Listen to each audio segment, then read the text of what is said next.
Artie, real quick, so after the Letterman fiasco, which we're all up to date on, right. We are fans of the show, and so we don't have to repeat that, but did you make contact with Dana? Yes, we talked to each other. When did you talk? On my way to the airport. She accepted a call from you. Thursday afternoon. Well, no, she called me after I called her a bunch of times. And what was her attitude? Was it that? Very bad. It was very a bad phone call. It was a very bad attitude. Did she hear any of the show where we explained? Some of it. Okay. And what did that help at all? It was bad. It deteriorated into her she was crying and she gets going. Because I kept saying, like, nothing was ever going to happen. It's a bit on the air. Because after it's funny, after I do a talk show like that, I always call her, and I was like, if you had never heard about it or never got that email, I would have called you right after Letterman to tell you how I did and to make sure you watch it and all that stuff like I always do. And I wouldn't have been out. It would have been, she goes, no, you got caught. You just got caught. She started crying. She was crying, and she couldn't stop saying, you just got caught. That's the difference. You just got caught. I want to defend you in this. What happened is Vinny, who sent the email, is not part of our show. He's a listener. Right. He took it seriously. He took it seriously and made all these arrangements. Meanwhile, Artie was going home, but he's never going to convince Dana. I tried. I'm backing you up on this one. Well, thank you. I mean, I tried everything like that, but she wouldn't stop crying. So how long did the crying go on? Did you torture yourself by staying online and listening to every tear? Yes, because I was there was traffic going into the airport, of course. So at least it was something to listen to. Right. And my driver, this guy who drives me every once in a while, Bill, is listening to the whole thing, and great. He's like a classic like blue collar guy, you know. And after we hang up, he goes, I'm telling you, that's what happens when you fucking get married. That's the entire thing.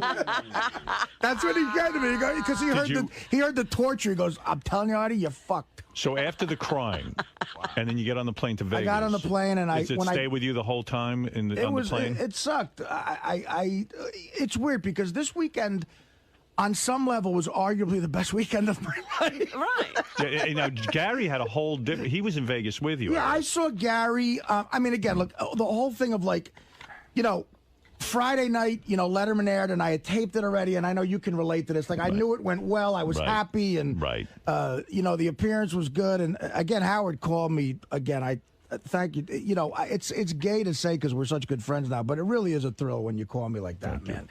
And, you know, said he liked Letterman. My uncles and people called and said, oh, it was good. So, you know, that was fun. And then that night I did stand-up. I made great amount of money doing stand-up. You know, I'm in Vegas. The shows went good. I got paid money to just appear at a club that was wall-to-wall pussy. Oh, wow. By the way, did you, I mean, all right, so the Dana thing's over, right? I mean, it's not happening. No, well, I played it like, as soon as I landed in Vegas, I texted her and I said, look, here's all my info besides my cell phone, which obviously I can't get if I'm on stage. Here's my number. Here's my room number. Teddy Stubbs. Just call me at any time. I want to just talk. And she never called. Then when I got to the airport to go home, I called her again. Didn't pick up the phone. And then last night, I briefly got her on the phone, and she said, just call me tomorrow or something. So the last big conversation we had was the crying. Right. So you're saying in Vegas, with all those chicks around... You were a good boy. Well, I mean, I don't believe that, but okay. That part I can't believe. The thing was, there was an appearance. Technically, the Club Jet is amazing, but it was an appearance, too. So, you know, it was work in the sense that because I got paid, I took pictures with everybody and their mother, and Gary was there too, which helped a little bit. But but poor you, in the sense that, and I'll tell you why. You weren't going to do anything. No. Here's poor you. You get to go to Vegas, and now again you're hooked up into this Dana thing where you don't want to blow it with her, but you don't even have that really. Right. So now you're kind of in limbo again. You can't act out sexually and meet the love of your life if it's not going to be Dana. And look, and again, if I'm ever going to roll into Vegas and get a hot chick, I'm headlining at a major casino. This is it. I mean, come on. This is your day, bro. So, I mean, right. The Dana thing is a major cloud hanging over the greatest weekend of my life. I mean, the Giants. I won. Vinny, can you email that to Dana? She's the greatest cloud hanging over the greatest weekend of the... Okay, that came out wrong. Wait, Vinny, the situation with it's right, of course. She's a cloud. I didn't realize what that sounded like. Right, well, Vinny will clarify. Right. Dana, let me just get it straight exactly what Artie meant. And you won 78 grand also on top of that. I went on the Giants. I mean, I won the goddamn coin toss. I mean, the fucking under, the Giants cover. Gary describes it as so funny. He goes, you know, Gary has a gig out in Vegas as well this weekend. So stop me if I'm wrong, Gary. So go ahead. Well, you know, first of all, usually what I would do is I go out with a friend, right? I always bring a friend with me because you get bored out there. You're sitting around all day. You can't gamble the whole day. Right. But Artie's going out. We're landing at the same time. And Artie even said, you know what? The greatest thing about this gig is Saturday. I'm done. All day we're going to hang out. And then Thursday night we're going to... So get on a plane Thursday night. Artie and I land at the same time. We get in the car together. Our rooms are... We're one room apart on the same floor. Fun. So I figure we'll grab a bite to eat, and then we'll go do a little gambling. Because, you know, we're out in Vegas. Artie calls me. He's like, I'm on the phone. I got to deal with this thing. I got a lawyer. I'm talking about sister. Dana. And he goes, listen, you Dana, go out. Sister, you go out. Mortgage. Closing, not happening. Bye. Dana on the phone, mortgage, house in Jersey, not closing, got a deal, Teddy can't, Letterman fired. Exactly. Letterman went good, but I don't know. Right. Doesn't matter. So Artie goes, you go out. Life sucks. Artie goes, you go out. And he goes, listen, this could be 10 minutes, it could be an hour. I said, Artie, I'm going to go out. If you can make it, here's my cell phone. So now, I'm now at dinner in Las Vegas with Artie's assistant, Teddy, and Dan the Song Parody Man, and JD. Wow. Which is not the party I had envisioned. Right. You and Artie were going to be hanging all weekend. But I was tired, so we eat. Right. I go back to my room, and then I go, we have all day tomorrow. So now I don't get a lot of sleep. So I went to sleep at 1 in the morning Vegas time. I'm up at like 7 in the morning. Well, so the one great part you're leaving out, and then I'll let you get back to it, is that we specifically had a conversation. I was dealing with lawyer bullshit. And I said to Gary, if we don't make it out tonight, look, we got the whole, I'll wake up around 11 tomorrow, you know, because it's a while since me and Gary, like, sort of talked. I was like, I look forward to it. We'll have a real long 3-hour lunch and talk. That's what he said, a 3-hour lunch. Yeah, I said it'll be fun. We'll bullshit and we'll be, you know, we'll gamble. How much food can Artie eat in 3 hours? Well, you know, whatever, a lot. 3-hour You can fucking eat lunch. all the things they serve See, at the restaurant. I think I just tapped into your problem. Maybe you want to reduce lunch to an hour. Well, I meant gambling the whole experience of lunch. Artie's room is across the hall from me, right? So I'm up at 7 in the morning, and I know Artie's not. I look by, and that privacy thing's on. I go out, I go downstairs, I gamble a little bit, I come back up, I go and get some breakfast. You know, now it's like noon, the privacy thing's still on. Now I'm like bored to death. I call 𝗦𝗵ici𝗿𝗿𝗍. 𝗦𝗵ici𝗿𝗍 comes to my room. We watch movies. We're watching like Young Guns on fucking TBS. Right? Then the other comedian, 𝗏𝗏𝗏 shows up. I can't believe you're so bored. There's nothing to do there. Like, but why do you need 𝗦𝗵ici𝗿𝗍 to sit there and watch TV with you? Because I would have been watching it alone. But you can't watch it alone? Wouldn't you rather watch TV alone? I'd already done that for 7 hours. See, that's so the much fun, difference. Though. But do you want Nick in the room while you watch a movie? Yes, I'd already sat. But don't you feel like you have to talk to Nick while the movie's I wanted on? to talk to Howard. I'd already been doing nothing from 7 in the morning till 2 in the afternoon. I've been doing nothing. That's the difference between me and you. You're not the see. I could totally just go and gamble by myself. Yeah. And for hours. I did that for a while, but I can't go for hours. So I come back, it's like 2 o'clock, 3 o'clock. You know, the privacy thing is still on Marty's door. You know, so the big lunch that I was looking forward to for Artie and I, where we were going to bond, that never happened. I go to my appearance at the Penthouse Club, then I go over to Artie's gig. And Artie's on stage, so now, you know, he's pacing back and forth before the show, and I'm not going to bother Artie before the show. That I get. He does his show. It goes great. We all get on a bus. My pre-show stress. And we go to this club Jet, where the music, the chicks are hot, but the music is so loud and pulsating. You're not gonna talk. Artie's like, yeah, maybe we'll go out tomorrow. You know? So I can't take it. I leave because it's giving me a headache. You know, the music's so loud. Artie mentions to me in passing, you know, we're going to try to get together for dinner tomorrow, but we'll hang out. I go to bed. I get up at Saturday morning. Again, privacy thing up there. We ended up going out to dinner at 5 o'clock, and then Artie got on a plane.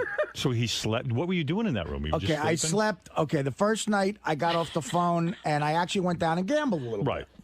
And I lost $3,000 the first night, but all disheveled with my hair all out of it. Well, I went down and did my stupid degenerate thing. I went to the sports book and I put a little money down on some shit.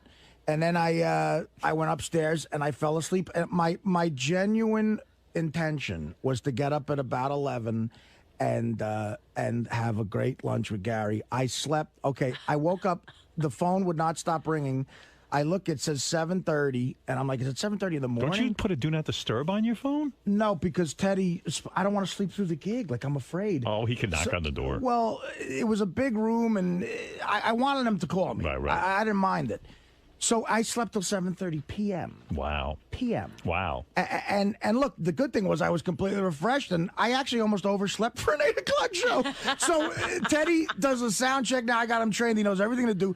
I go down there, and I just make it on time. But the good news is I'm refreshed because I had 2 shows to do and an appearance at this club. Yeah. So I went down. The shows happened, and then the club was a big thing. And then I gambled some more, and I ended up falling asleep at about 5 a.m. And again, the intention was to go and get up and maybe have a long lunch with Gary. And again, I woke up to the phone ringing at 4:30 p.m. and That's so nice. Teddy said, "Look, you got to get down because we're having dinner and at a steakhouse. The Luxor Steakhouse was amazing. And I had dinner and I went right to an 8 p.m. car to the airport. I had the red eye. So we had a 2-hour dinner. I don't understand Gary in this. You're so bored all the time. That's weird. No wonder you're a good dad. Howard, see, he's a good dad because he's looking for people to hang out with. Yeah. But I mean, like, I spent. Understand something. I'm up at 6 in the morning, right, on Friday morning. So now 9 o'clock. I can't get back to sleep. I'd be outside. I'd go hang out outside. by What? the It was pool. freezing out. There was no pool. It was 40 degrees then I'd out. go gamble. Yeah, you gamble. You lose a couple $100. You All want to right, take you come up to the room, watch some movies, eat a little lunch. There wasn't. The movies aren't that great. I'd already seen some good movies on. I mean, If you had a friend with you, what would you be doing with that friend? That friend would be in the room We'd with be you all the time? bullshitting. I mean, you understand? You gotta it's learn chess. Me and Gary have been trying to have lunch together for like years now and just talk. And I said, you know, it's weird. Who wants to talk so much? We got to go to Las Vegas to actually have this lunch. You're in fucking Vegas. Who wants to talk? Right. So wait a second. So then Friday night, I end up out at my gig, and this guy J.F. books me. I'm at the Penthouse Club, and he sends. He has something going on with midgets. There's always midgets going on. He runs an Oompa Loompa show. Right. So he sends an Oompa and a Loompa. What's Oompa Loompa? From Willy Wonka, with the funny hair. Yeah, You never I seen them? saw that, no. They wear suspenders and. So he sends an Oompa and a Loompa, and he sends Mini Trump. It's a midget in a suit with a Trump wig on, right? Yeah. So I would kill this guy. I don't know. I mean, I don't really know. Beach right here. He's a good guy. he's a great guy. He's a very Somebody nice picked me up with 3 fucking midgets to annoy Right. Why me. the midgets no. have to be in the car? No. I would kill myself. I went there by myself when it came time to leave because there were midgets booked at the appearance with me. I now get in the car. And it's funny because Beecher pulls over Mini Trump and he goes, I see him. It's so funny. He grabs him by the arm and he goes, the fuck are you doing? Because you can see the guy's drunk. He goes, I told you not to drink during the gig. And the guy goes, Mini Trump goes, I'm not drinking. He goes, there's fucking wine coming out of your eyes. And the one midget talks like a wigger, but he talks, he's got a really low voice, but he talks, yo, man, this is solid, man, yo, you fresh. And he's painted green with an orange wig and a Patriot shirt on. They're just being exploited. God knows what their pay is, but they're all they're all crazy alcoholics. They say that that Tara Connor girl was supposed to come to Jet that Minnie night. Trump was in the middle of a controversy. So she was supposed to come, but she wouldn't? Well, she found out that Minnie Trump was going to be there. She felt that was disrespectful to Donald. You know, it sounds like Trump got mad and said, you're not going. But Mini Trump sounds like a fun kind of thing. You got to see if him. There was a Mini Howard. No. You got to see him. It's an ugly wig. Tear down the Trump rep. Yeah, there's nothing funny. It's funny, but it's not in any way honoring Mr. Trump. Wow. So now I'm in this car, and I'm coming back from the gig, and one of the Oompa Loompas does midget cage fighting in his spare time. Yeah. And he's got a thick Southern accent, too. I don't know, him and Mini Trump started to get into an argument, and he's like, I'm in the car, and he goes, listen, motherfucker, I will knock you down. I will fucking punch you in the head and knock you down. Yeah, they always fight. And so with Mini each Trump goes, yeah, fuck you. I dare you. So now they're going to beat the shit out of each other, and I'm going, at least let me get the video on my phone. Yeah. And then also Mini Trump sort of figures out that he can't take this guy. Right. As a listen, I don't want to fight. And the guy goes, fuck you. You're a dead man. When we get in this car, I'm going to fucking kill you. And I'm like, I just want to get to where I'm going and not be involved in like midget fighting. And then they were backstage at Artie's show, and he just kept tormenting Mini Trump.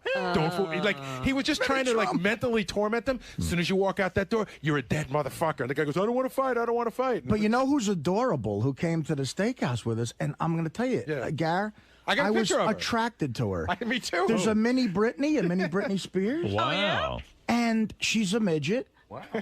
But very nice.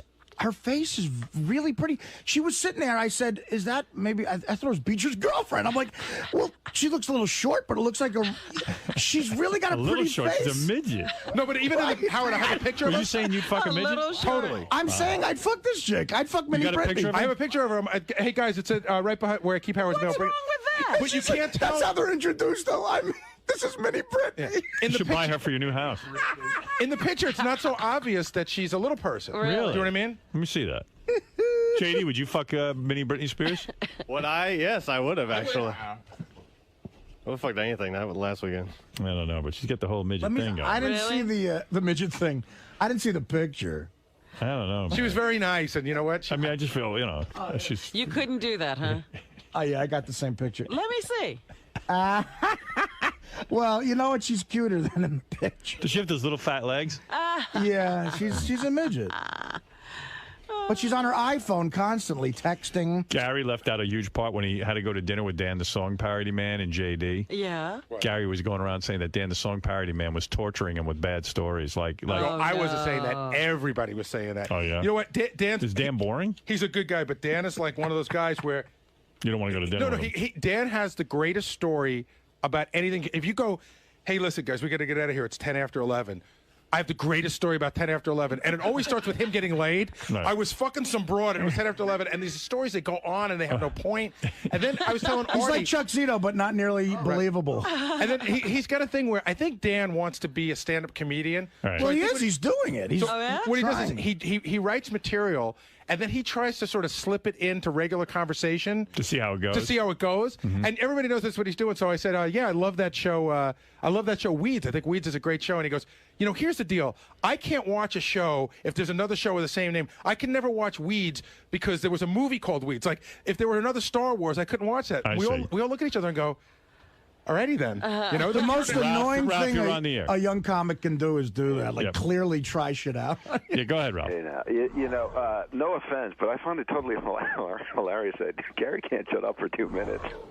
Like, you can't sit and watch a movie. You got to have Nick come up. I know, it's weird. I was there for hours. But Gar, who needs Nick to sit and watch TV with you? Well, we were going to go do something. No, what happened was Nick and I hooked up. We were going to go do something. You're in Vegas. Shopping. Go shopping where? You see what those they're fucking shit malls. I'm not for shopping. It's either Cartier or like fucking sequin dresses. See, what I don't understand is, I'm like, why not gamble? That's my mentality, though. I did. I finished a Billy Crystal book in 2 hours. Oh my God! 700 Sundays. Done. God. Read all my magazines. Watched. I don't even understand the word boredom. Watch Mr. When you Brooks. say you were bored, I don't get it. Vegas is about the last place you could be bored, I think. Well, you can be if you can't go down to the pool and Go you get a don't massage, and you don't, work out. Okay, great, perfect example. Yeah, work Tried out. to get a massage. Right, they were all booked up. Tried to go to the Art of Shaving in the mall. I figure, all right, I'll get a shave. What the fuck? I go on Friday afternoon at 2 o'clock in the afternoon. A woman goes, yeah, we can get you in on Sunday. The place was packed. So anything that you tried to do that was remotely fun. How about the yeah, gym? right. I'm gonna go to the gym. Fuck you. Why? What's wrong with the gym? If I didn't bring Take my a gym job. clothes. If I hadn't started working out, I'm not gonna start there. I'm in fucking Vegas to have fun. Yeah, but you sit in a room with Nick DiPaolo. Yeah, but you wound Nick's a up, good guy. sitting I in know, the room with but Nick. I mean, what fun is that? But I mean, you guys think you have all the answers. Like, go to the mall, go to this. I tried to go Dude, and do I'm stuff. never bored in my life. I don't understand. There's just not enough hours in the day. Well, that's you. I mean, that makes you you. Just the computer. I could be on that for 10 hours. I was on that for hours. Answered all my emails, looked up stuff on the web. But then you still had hours to kill? I did. Oh my God! Can't you just go down I and love play that blackjack? you guys think this is so funny, Ralph. You should live on boredom. You don't do anything. But he's not bored. I'm not bored. I know, because he has no goals. How can you be bored when you have nowhere to be? Write a book.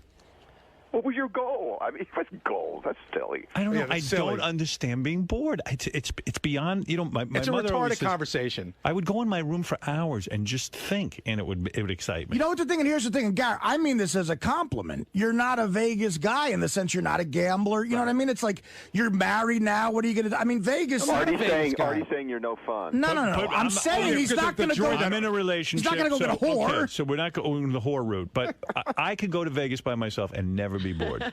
Instead of calling a horse, first of all, I bring my laptop with right. me. You know, I love chess, so if I ever have a down moment, that's I read not my chess hobby. books. Or, get a hobby. Do you have any interests? Of course I have interest. I read like crazy. I love to watch so then movies. Read. Bring a ton of books. There were no bookstores. He couldn't you can get luxuriate. another book. First time, your kids aren't around, Mary's not around, you got hours to yourself.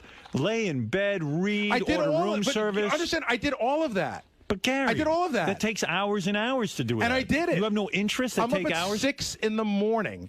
There's nothing to do. I don't have to be anywhere till 8 o'clock at night. Fucking. Oh, Take fuck a sleeping you. pill. You're an empty vessel. Look, empty vessel. You're a fucking empty vessel. I don't know. Shower. I could sit and play chess. Oh my god. Yeah, I'm getting a fucking soft but on at for least, that. But I don't sit bored. I mean, God I'm Almighty. not begging Nick DiPaolo. Chess. You think that things that we do is frivolous, but chess is like it's as frivolous as watching a football game. It's not. If you enjoy it, it's fine for you, but don't make everyone else think they're missing out on something important. It's very important. You're smarter than us because you play chess. Look, there you. No, but go find something that's comparable. No, there's Gary sitting and bored, picking his belly button. Wait, Gary got fat. Yeah, he did. There's Sal has the Gary mask on. He's just sitting there picking his nose and looking at his watch. By the way, you should talk to Sal about his weekend. What went on with Sal? Oh, he's such a piece of work. Oh my God. What went on there? They did a show in town on Friday night, right? This story is extraordinary. It's extraordinary. They did it. So the Killers of Comedy do a show. The mask just came off. Sal's coming in. They do a show in town on Friday night. Afterwards, they go to a strip club, right? Who's they? I guess all the guys that, Levy and Sal and Ronnie, all the guys that came to see the Killers. Not Florentine. He's taken. So Sal's wife came to see the show, so she ends up at the strip club with him. She starts drinking. The way Sal, Sal's going to blame everything on everybody. Ronnie kept pouring drinks down her throat, like he Maybe he forced her. She gets so drunk. Yeah. That Wait a minute. Let's backtrack a little bit. So, I get it right, I don't get in trouble, Right. Let Sal tell the story. I figured, things. I've had a rough time with my wife. I'm going to take her out and make her part of the crew, so to speak. Yeah. So, she had a good time. I went to the bar. She sat with Ronnie. Ronnie's pouring drinks That's down what she her throat. wants, to be part of the crew. I want to make her feel like she's... What do you mean Ronnie's pouring drinks down her throat?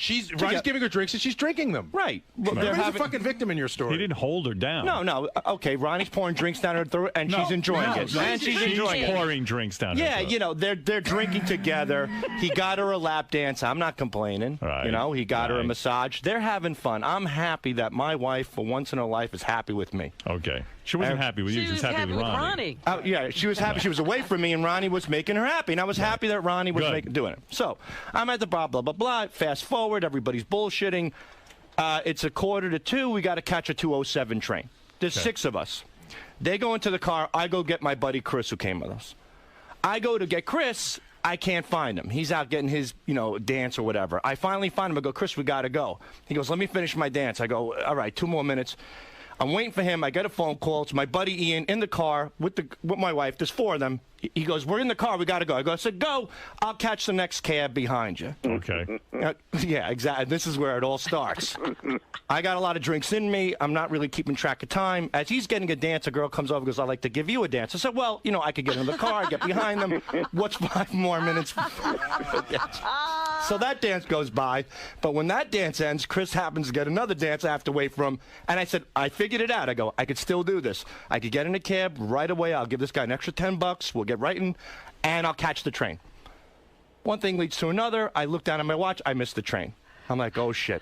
Well, I talked to Chris. I go, Chris, we missed the train. He goes, don't worry. We could catch the 2:35. He goes, this is what we'll do. We get 2 more dances, and you call your wife up and say you're on the train behind her. Right. I go, perfect. I'm 15 minutes behind. We get a couple of dances. I start doing some shots with him. Oh, my goodness. And I kind of black out. All of a sudden, I'm on the couch. Yeah, I'm on the couch, and my phone is buzzing in my pants. I think it's a phone call. It's not. It's a voicemail. I pick it up. It goes, I hear, Sal, I'm on the train with your wife, and she's throwing up all over the place. Where are you? So I go, holy shit. I turn to Chris. I panic. I jump up. I turn to Chris. I go, dude, we got to catch the 2:35. We got it. He goes, 2:35. He goes, it's 3:45. I go, oh my God! I look at my voicemail. That phone call came in at 2:40. No, 2:20. Oh, She's already home already. So now it's 4:40 in the morning. Jesus. 3:45 in the morning. I go, Chris, what do we do? He goes, well, we're stuck here. We don't have any trains, so we waited till the place closed, and we got a ride home. I got home at about 6:15 in the morning. Oh my God. So you missed your wife's illness. Yeah, I missed everything. Of course. She's laid out on the bed. She's got red maraschino cherries crammed around her lips from throwing them up, I guess, from the drinks. Wow. He said she had alcohol poisoning. And, so the thing is, don't drink when you go out with your wife to a strip club. Is that the moral? No, here's the moral. Don't bring your wife to a strip club. That's why you're Howard Stern. You got it. What are you doing? What is it, Ron? Well, I told him that right from the beginning. Yeah, I mean, what is When that? we were at the comedy club, I said, what are you doing? Yeah. It's idiotic. Ron's disgusted. He did. Ronnie was And then I said to him, I said, nothing, Sal.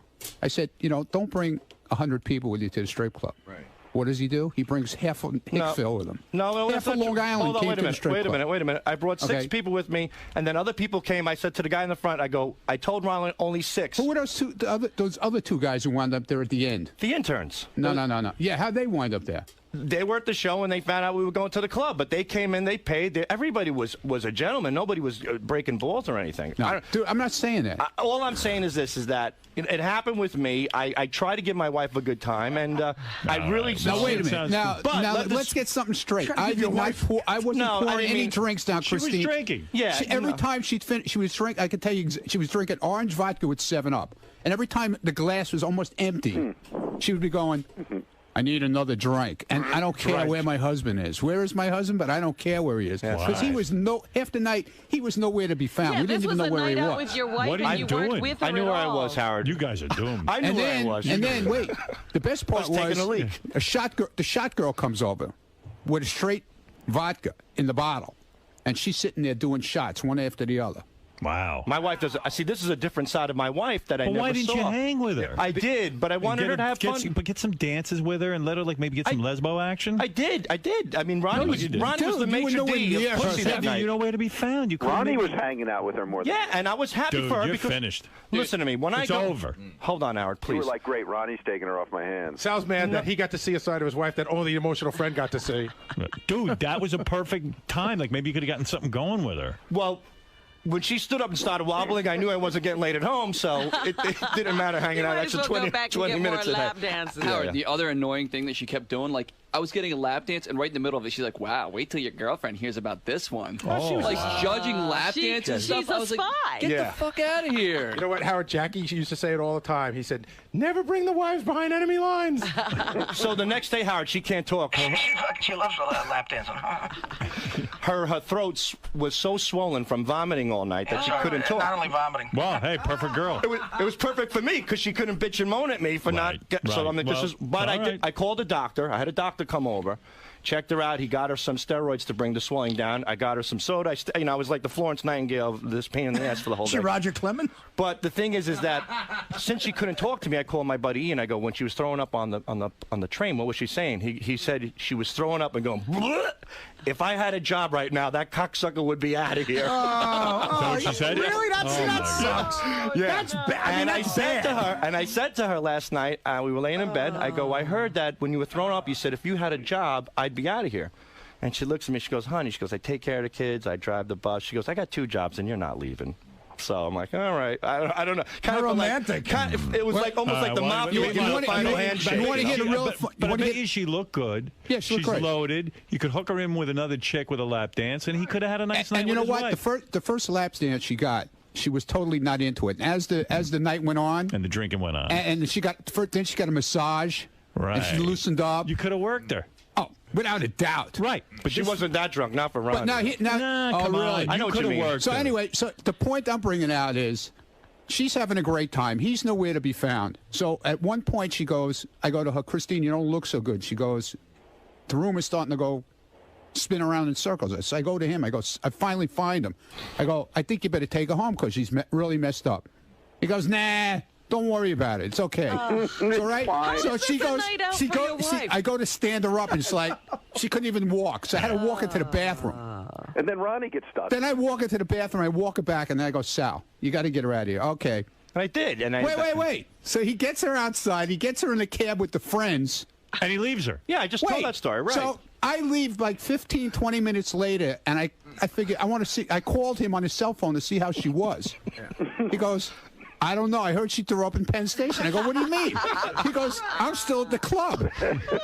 You're talking to a guy in the club when you're in the club. He was still in the fucking club. Wow. I wasn't throwing up. I was in perfect condition. Thank you, Rombo. And I want to thank. Thank you, Sal. I want to thank headquarters too. Wonderful place. I still think it's funnier that Gary's bored in Vegas. If I could get one good thing out of this. What do you think was funny, Ralph? That Gary's bored in Vegas. Yeah, he's bored in Vegas. The only fucking moron who's bored in Vegas. I mean, I wish I was in Vegas. It's unbelievable. I mean, Gary's unbelievable. I'm bored, boy.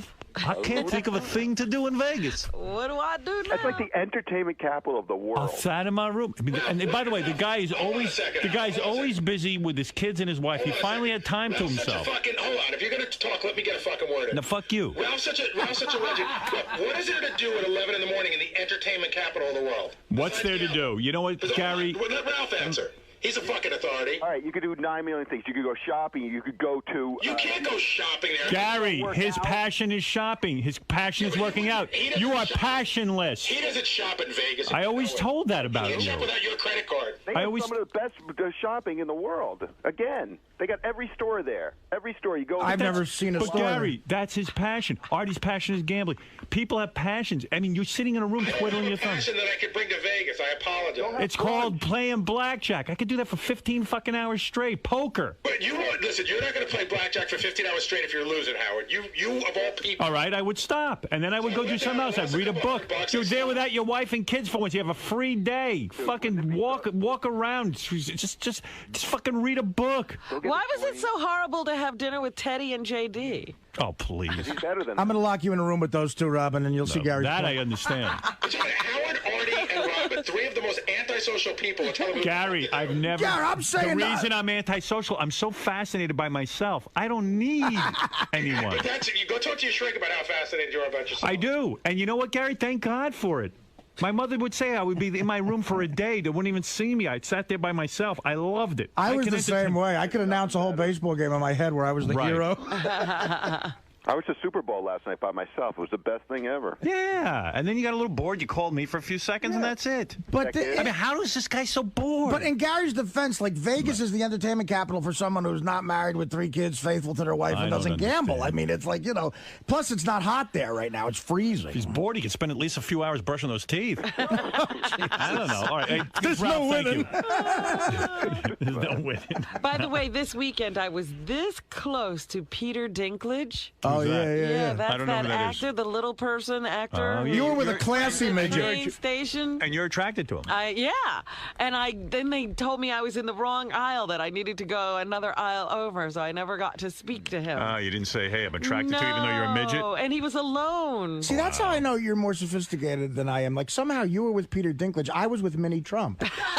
Hey, real quick, I just want to get to this because there's a bunch of things to get to. Benji also was. By the way, and Jim Florentine and you, did you work it out? Remember his? If you remember on our last show before the break, Jim had on his webpage. It wasn't on his webpage. It was on some college message board or something. It was an ad that had been put there by his agency. It was. So in other words, you two are still tight. We're fine. Did you watch the Super Bowl with him? Yes, I did. Oh, you did? Oh. That's big. That's big. That's big? Where, at his place? No. Your place? No. Where? Did you go to a bar? No. A hotel? No. Oh, my God. You were in a hotel. I was not in a hotel. A tete-a-tete? You know what, Howard? Like, did you guys make it fun for this? Like, what were you doing, like, during Super Bowl? Like, we were at his brother's house.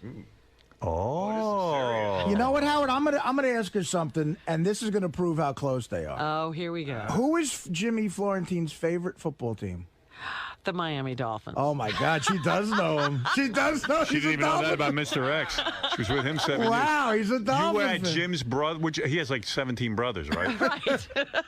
Does his brother look like him? There's a family resemblance. Was the brother nice to you? Yes. So it's you, Jim, and the brother. And no, it was his whole family. Oh my God. We have a winner. What do you mean his whole family? Like who? His mother, all of his brothers and sisters. His mother? And nieces and nephews. So he took you to meet his mother? No, he took me to the Super Bowl party. A Super Bowl party with his mother. What do you call his mother? Mom? No, I called her by her first name. What's her first name?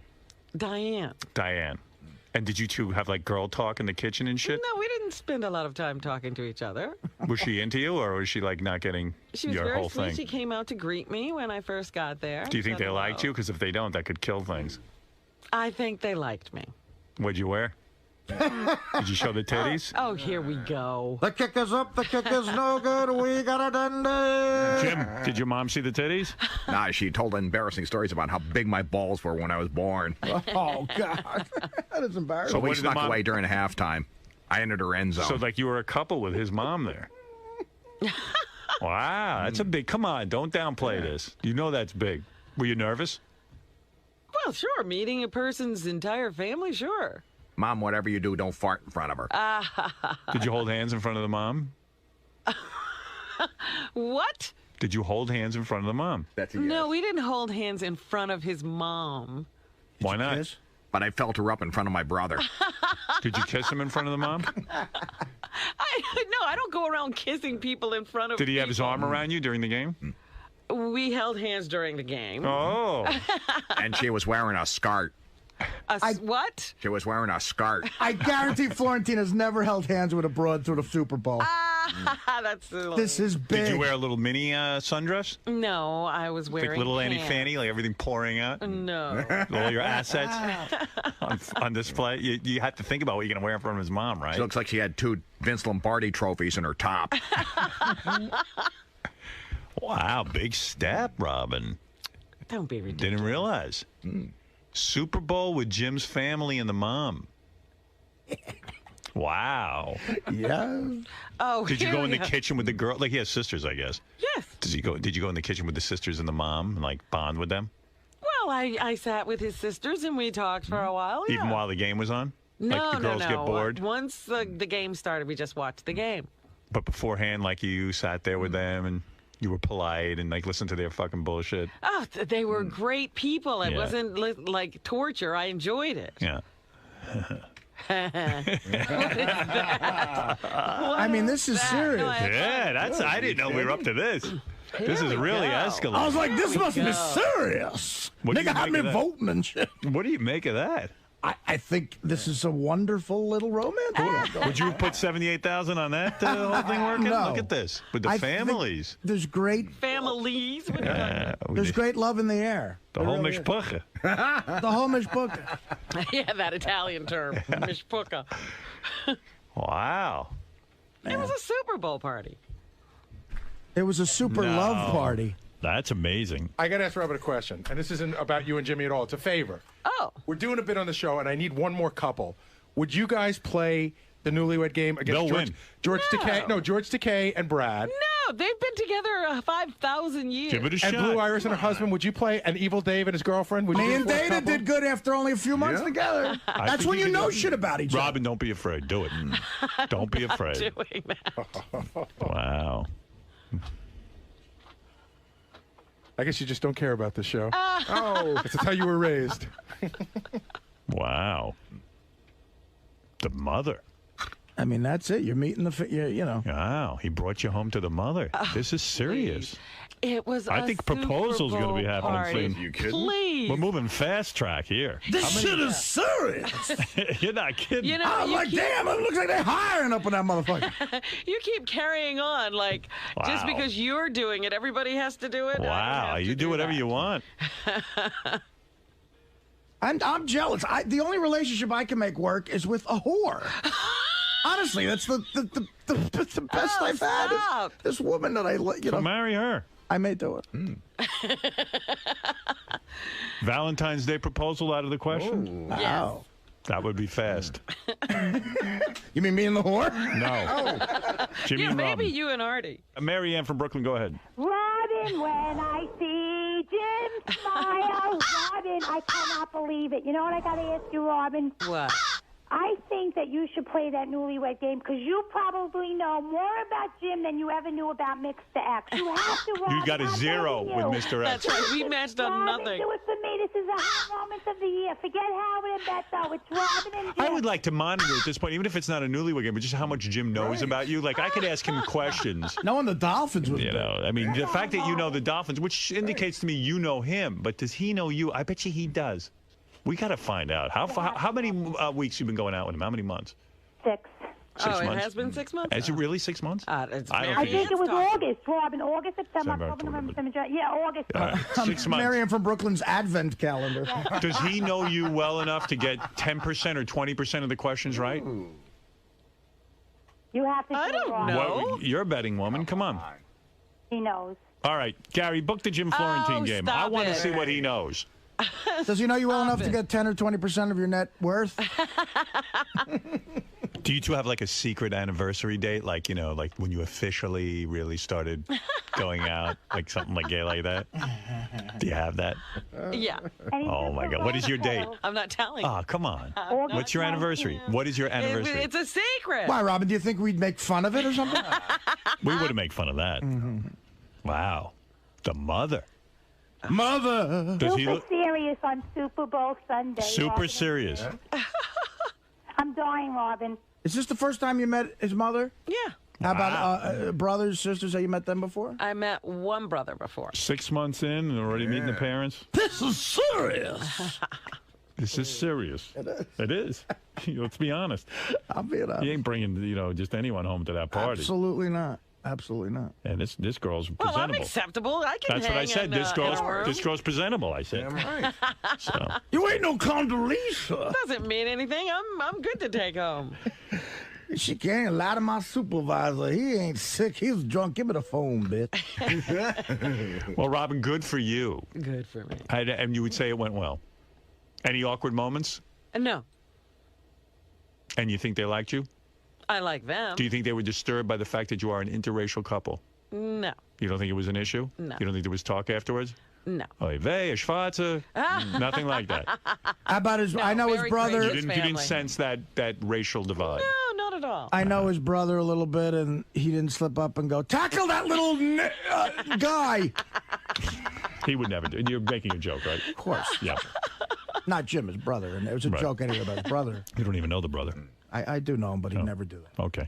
Did they ask to touch your hair? Oh, you have such different hair. Nothing like that. Can we see your extra bone? Happened. Did anyone like bring up black stuff to show how liberal they were? Like, you know, we really love black people. Nothing. Hey, Mom, bring out that carving of Marcus Garvey. Right. Remember that episode of Good Times? Yeah. What's up? I got to ask Robin. Robin, have you met Jim's friend, Crackfinger? No. Jim has this friend. I met him at Rocklahoma, and he's famous for when people pass out at parties, he sticks his finger in his own ass and puts it up to people's nose to wake them up. And he's like one of Jim's best friends. So Jim dumped that guy, I bet, when he started dating Robin. Oh, absolutely. I'm sure he's taking that guy home. I want to introduce you to Crackfinger. Robin ain't meeting Crackfinger ever. Mom, here's Crackfinger. And Crackfinger was so funny at Rocklahoma. He was doing this thing I've never seen before. I even love Rocklahoma. Washing? He had gym shorts on. He was drinking a beer. He'd lift his gym shorts up and piss everywhere while he was walking. Nothing like a guy who does that. Man, Robin, he's my favorite. You haven't seen any side of him like that yet. No. Yeah. No. Yeah. You'll meet Crackfinger one of these days. Yeah. Marry Jim, you'll meet Crackfinger. Crackfinger. He's the man with the smelly touch. Crackfinger will be your probably his best man. Oh my God! And this was the greatest thing Crackfinger ever did. Oh. We were on the plane to Rocklahoma, flying to Tulsa. Crackfinger had a massive zit on his forehead, right? Like a white pussy zit. He goes into the bathroom before me, and I go in the bathroom after him. There's white pus covering the mirror in the bathroom. What is with these guys? And he had to wear a big Band-Aid on his forehead the whole weekend. Boy, that ain't the Jim you know, huh? No. You got this refined Jim. Well, this isn't Jim. This is Crackfinger, his friend. But like that's what Jim likes. Yeah. Oh, Jim loves Crackfinger. Right. And yet Robin doesn't even. If Robin met Crackfinger, that would even be bigger than the mother. Maybe that's then it's serious if you meet Crackfinger. All right, thank you. I got to take a break. This Jim that she's with discusses Nietzsche and Plato with her. Oh, yeah. Let's go to the theater. By the way, Crispus Attucks, one of my favorites. think Howard can comprehend boredom? Like, I have no idea. I have no idea. I guess I guess his brain operates at such a higher level than all of us that he can't fathom boredom. What do you think he would have been doing? Playing chess, which is clearly not boring. So, are you in the doghouse now? Oh, yeah. I've been in the doghouse. And do you blame Ronnie for all this? No, not at all. Ronnie was a good sport. He was looking out for her and having fun, you know. Yeah, you said he was pouring drinks down her throat. If yeah, he wasn't doing I shouldn't have put it. No, I shouldn't have put it that way. It sounds like he had her in the corner. They were drinking. They were having fun drinking together. She was drinking on her own. You know, so it was nice that Ronnie was around to let me know that she was getting sick, because I had no idea. If he wasn't there, you wouldn't know anything about it? If Ronnie wasn't there, I don't know what would happen. I probably wouldn't even be here right now. I'd probably be dead. You know. So, he was the savior of the night. Real gentleman, Ronnie. Thank you. Good job, man. No problem. No problem. He's a good guy. Sal let his hair down the other night. Is there that was the first time I saw the real Sal. I was okay though, right? No, I'm saying, yeah, it's the real. I saw the real Sal, man. But hey, you didn't finish them. You said after the few more drinks, she was definitely a lot better with the dances. She yeah. She had a lot of fun with them. She was starting to have a good time. There was but then she got too screwed up. Right. But there was one point you said that the dancer tried to suck her nipple and she stopped her, or she let her? That was the first dance. Oh, okay. She wouldn't let it go down. No. Right. Because everyone's saying, your wife almost got her nipple sucked. Like you know, it was like the second coming of Christ that Christine almost got her nipple. Did it come out? I don't know. Oh, jeez. Wait, Sal, where were you during all this? Ronnie knew where I was. Yeah, I knew where you were. I was at the bar. I was really at the bar on the side there, hanging out over there, and then I would walk down, and I was talking to one of the other guys at the club, Myth, great guy. Can I say Myth? Yeah, Myth's a good Myth's guy. An awesome guy. So. I was just really bullshitting. I saw my wife having fun with Ronnie. I knew she was safe, so I'm yapping away, and that's basically it. And then before you know it, time passes by, and she's home. Yeah, but the best part was when I called you, and I thought you were with her on the train. Right. And then you tell me, well, I heard she threw up in Penn Station. I'm going, what do you mean you heard? He goes, I'm still here. Is there a moral to this story?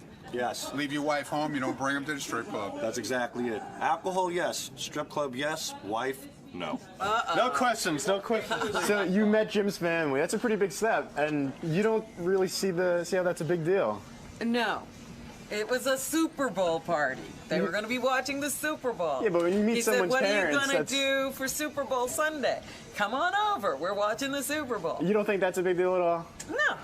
And so no more. What about Greg Carmel?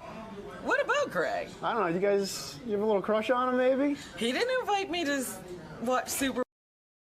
All right. Good morning, everybody. What's happening? And good morning to you. And we're here, we're live, and we're doing it. That's right. Yeah, we came back again today. Isn't that a surprise? Yep. We're here. All right. First of all, Robin, a couple of things I need to get to. Yesterday's show was jam-packed, so I didn't get to a lot of stuff.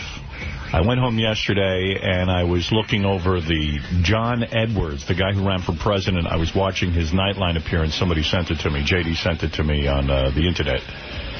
And, geez, that guy's lying his ass off. I mean, what the fuck is he thinking? He's an amazing guy. What's wrong with him? I don't know. Like the guy's... All of a sudden, you're like, something's wrong with him. Yeah, I always thought he was a little weird, but I didn't know why. And now it's just like him lying all over. Like it's like, dude, I don't know what you got to say, but he's got to come clean, because now he's saying, yeah, I did have an affair. I told my wife about it, but now they think he's lying about the length of the affair. They think he's lying about the fact that it's his kid. And then there's this whole money thing where this woman, I just read in the paper today, the woman that he's been screwing around with, she's keeping quiet, and you wonder why, because she sounds like a screwball. But she's put up in a house. There's another guy Well, that's involved. what I'm going to say. She's been so taken care of. He's a real politician, that guy. Yeah, I mean, he's really doing it. She's being taken care of to the point where she's living in a $3 million house. Yeah. Like, where is this money coming from? With no visible means of support. Now, if they find out and determine that this is from his campaign, isn't he in a lot of shit? Oh, he's going to jail if that's the case. Yeah, it says... oh, my God, yeah, I would assume. You got a Gumad on the payroll from the... Andrea Pizer's column says, why did your campaign pay Barron more than... whoever Barron is. I don't know who Barron is. I don't know. One of the people in this whole thing. $57,000 the month Riley's baby was born. Or Ryle.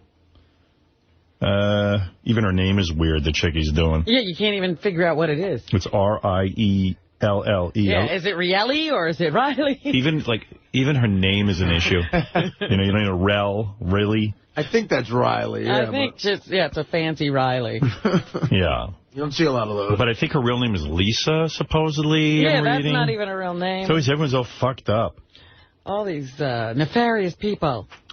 The 44-year-old head case received not only $114,000 for her primitive videos, and they're even saying that... Yeah, they weren't even any good. But they're even saying that Edwards is claiming that he met her when she made these videos. Now it's coming out that he knew her beforehand, met her in a bar in Manhattan. Right. He, put her on the payroll as the videographer after taking up with her. And he knocked her up. And it was like, yeah, just hold this video camera and follow me. It'll look real. Oh, wow, so he gave her that gig. Yeah, she wasn't any kind of filmmaker. The only film she ever made were of him. Oh, right. Oh, you mean she didn't have no history of making videos? Is that right? As far as I can tell. And what a pompous thing to say to a chick. Here, your job is to videotape me every second. I bet they videotape their fucking. That's what I want to see. Yeah, those are the films we really want to see. So she gets she got not only $114,000 for her primitive videos, but is now reportedly getting $15,000 a month from a rich buddy of John Edwards. Right. That's the guy who put her up in the house. That's Barron, Fred Barron. She also lives in a snazzy $3 million house tucked out in California where Barron claims to have relocated her. Without Edwards' knowledge, of course. But why would he relocate this woman? Then even that claim that his wife knew about it in 2006, he told her about it, that's horseshit. Right. Why would you tell your wife about an affair unless you got popped by the press? You had to have gotten caught. Yeah. You're not squealing on yourself. It is amazing because I'm watching that Nightline interview and I'm going, man, oh man, just come clean. Just go, you know what, man? Yeah, as soon as you put it out there like that, of course reporters are checking the facts. And immediately they say there's something wrong with the timeline. Just be honest and say, look, this is awfully embarrassing, but I'm a guy who got really horny. I banged this chick. I've been banging her for years. Felt good. I liked it. Made me feel... I thought my wife would be dead by now. Yeah, quite frankly, she was supposed to die years ago, and then she keeps hanging on like a fucking, I don't know. The woman won't die. Because originally she was supposed to die. Yeah. Then he would have been all set. I got to marry one of the strong ones. Yeah, because I thought people die from cancer. Medical science is keeping everyone alive. Yeah. So, wow, I mean, it's everybody who fucks up nowadays in public, from 𝗦𝗵cie to this guy, they still haven't learned that maybe being honest about it sounds better now and less creepy. Well, there's nothing else to check, at least. Yeah. Well, yeah, exactly. It gets worse because it keeps the story in the paper. Yeah, it would go away. Well, maybe they're addicted to being in the paper in some weird way. He's in the headlines, that's for sure. Yeah. He's bigger than Obama and McCain. Right. So anyway, that was kind of interesting. And is there any of it that you wanted to play?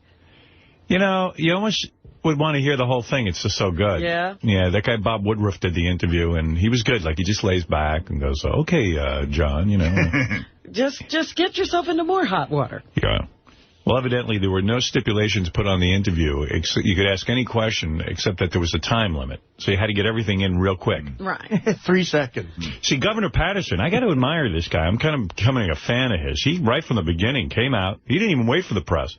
He just laid it all out. He goes, here's every fucking dirty piece of shit thing I did. And that's the... Give Robin a no. Make you scream and shout and stretch your asshole out. Isn't that nice? I love it. Not the best invitation I've ever had. I'm basically a high school dropout, a former longshoreman who's worked on this show for 7 years, and that song offends me. Robin, spread your asshole apart and let your pussy fart. Come on. Just do it already. Do what the song says. One day you just have to come in and do everything that those songs say. Why am I sitting here? I should be busy. Whip out your titties, spread your asshole apart, fart, everything. Just do it. Take goo on your chest. Yeah, take the goo on your chest. The goo. When did that word become I don't know, part but of it our... seems to be like...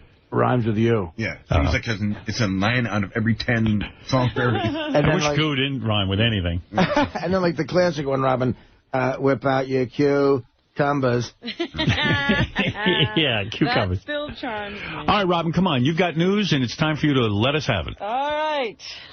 Come on. What are you waiting for? There is a black swimmer in the Olympics representing the United States. He's not black. He's Dominican. No, he's not. Oh. He's black. He What? admits it. And he now has a gold medal because he was a part of the relay team.